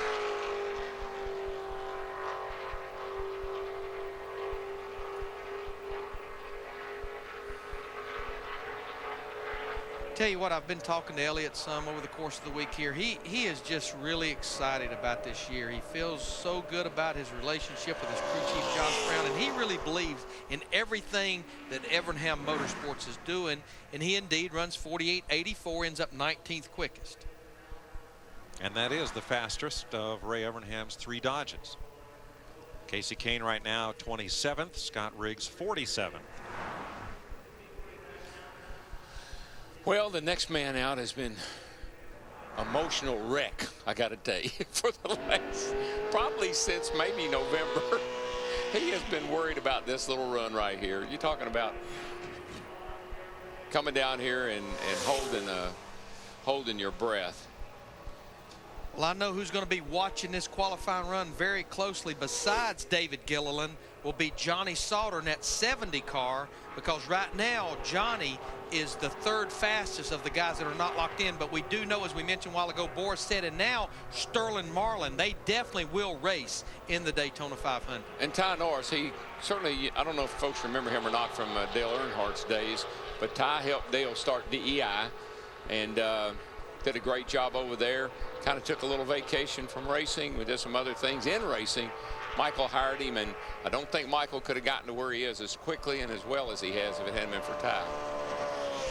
Now, Ruderman is another 2nd-generation racer. His dad, Buzzy, famed on the dirt tracks of the Northeast, where he won over 1,000 feature victories. 62 years old, I think, and he still wins races in those late model dirt cars. And right now his teammate, well, his owner as well, Michael Waltrip, is 24th quickest in the 55 car, and the other Michael Waltrip car, Dale Jarrett, 48th quickest right now. This seemed to be the best of the 3 cars yesterday in practice. Yeah, yesterday he ran a 48.61. If he can just come within about a 10th of that, that's going to put him in pretty good shape. Well, he needs to run that 61. Yep, a 68 right now is what Johnny Sauter ran. There's his first lap, 49.35. That's going to be. It's going to be very close. That's going to probably be more like an 80 something. That's what it's looking like. Based on what we've seen, unless there's a lot of speed there that he can pick up on the 2nd lap. Right now, there you see he's about 12th quickest. And right now, Johnny Sauter is 9th quickest in that 70 car. And those top 3 will be in the Daytona 500. But you know, also the hope would be that you would be, if not 3rd, at least 4th quickest, because what you would hope then is either Boris said, Sterling Marlin, Johnny Sauter will be one of those cars that races their way in by being one of the top 2 finishers that's not part of the top 35. And that looks like that's where David Ruman is going to end up. Yeah, I think he's going to be about 14th, 15th. 48.80 for Ruderman. Fastest Toyota, 15th overall, and a little grimace on Ty Norris's face because that's not a safe spot. It's a good spot, but it's not a safe spot. Now, he beats Jeremy Mayfield by 2/100ths of a second. That could be important when those duels are over on Thursday. It could be, but you know what this does to that boy again? He's got 3 more days of no sleepless nights. Kid's going to be worn out before he even get to the 500. He's doing triple duty. And he's going, yeah, it's Bush race, truck race. Well, I don't think he's doing the truck race. He's just going to do the Bush race and the Cup race. but mentally he's going to be worn out before he ever gets to even race.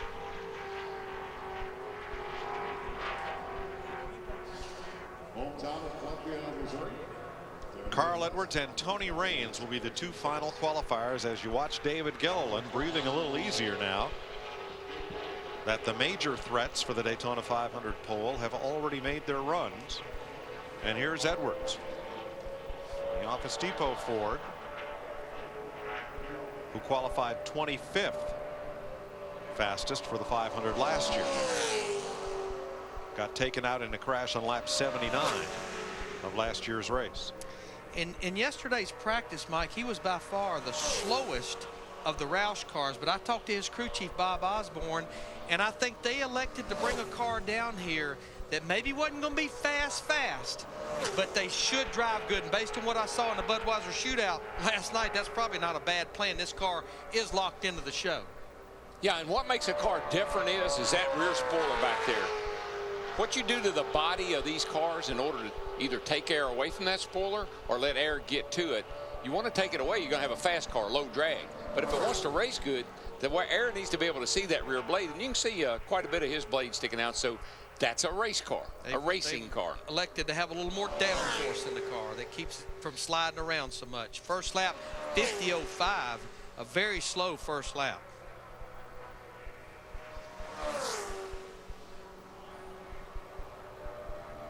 Car's moving around an awful lot. Yeah, it's just got that pogo. That's all I know how to explain it. Jumping up and down, going through the dips.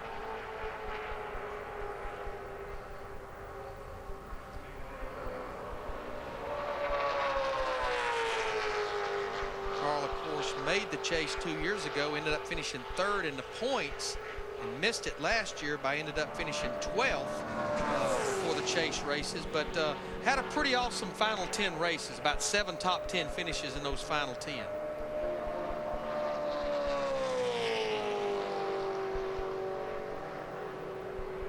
Edwards is 50th with a 49.44.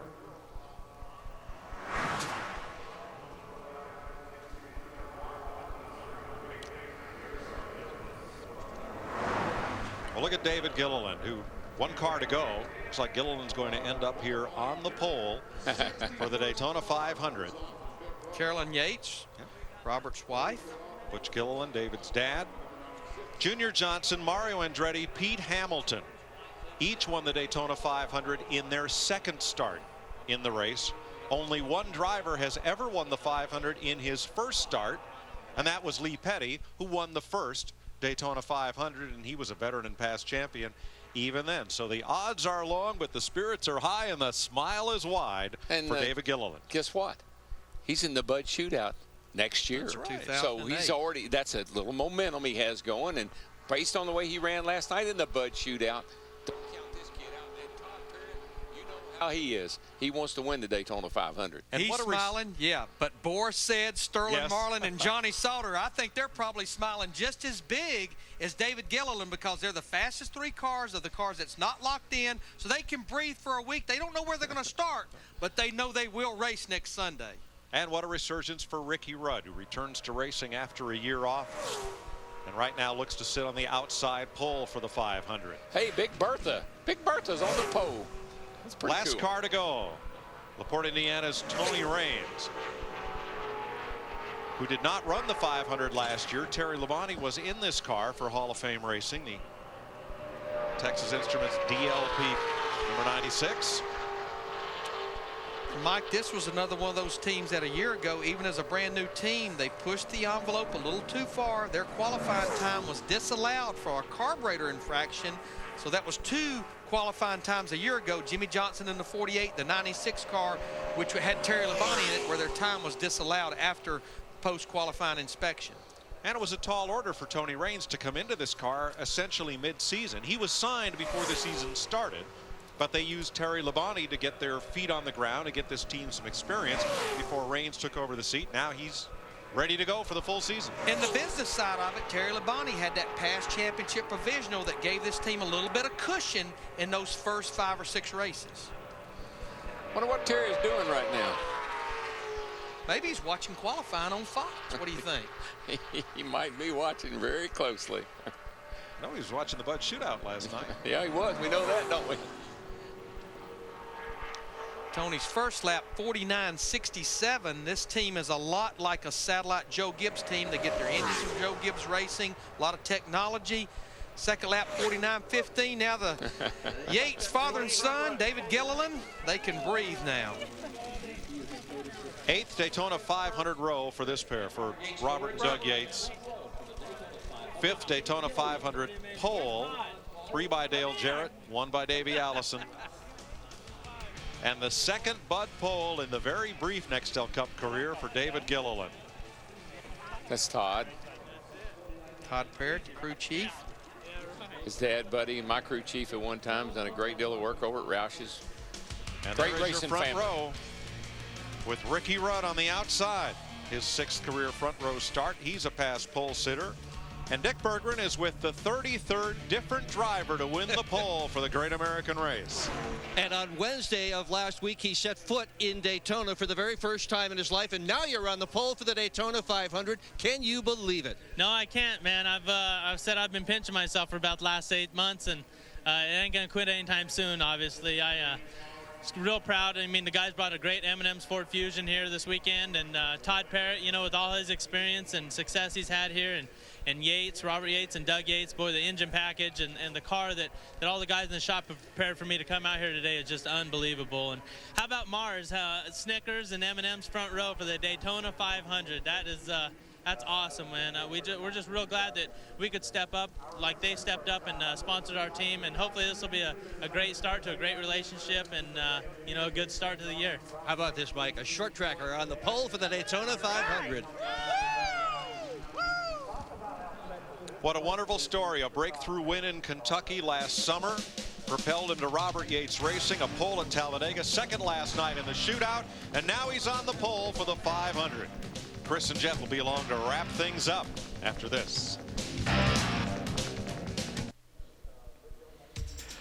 David Gilliland and Ricky Rudd on the front row for next Sunday's Daytona 500. But Thursday, you'll want to tune in on Speed, the duels at Daytona. 61 drivers to sort out the rest of the field and who actually is lined up behind them and who is officially in, although we're thinking Boris said, Sterling Marlin, Johnny Sauter. A lot to be decided. Don't forget Friday on Speed. Mark Martin won the event last year, Craftsman Truck Series race. And on the Daytona 500, 2 o'clock Eastern with our pre-race show.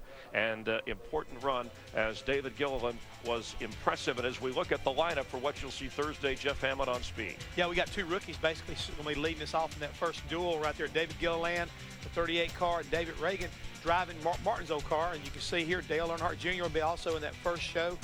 Michael Waltrip's got to race his way in, so it's going to be a whale of a race. Both of these races on D-Day, I like to call it, Chris, D-Day on Thursday. Dale Jarrett, you see on the outside, he was the last pole sitter to win the Daytona 500 back in 2000. And James Hilton right there, he'll be on the first race, the 72-year-old veteran driver.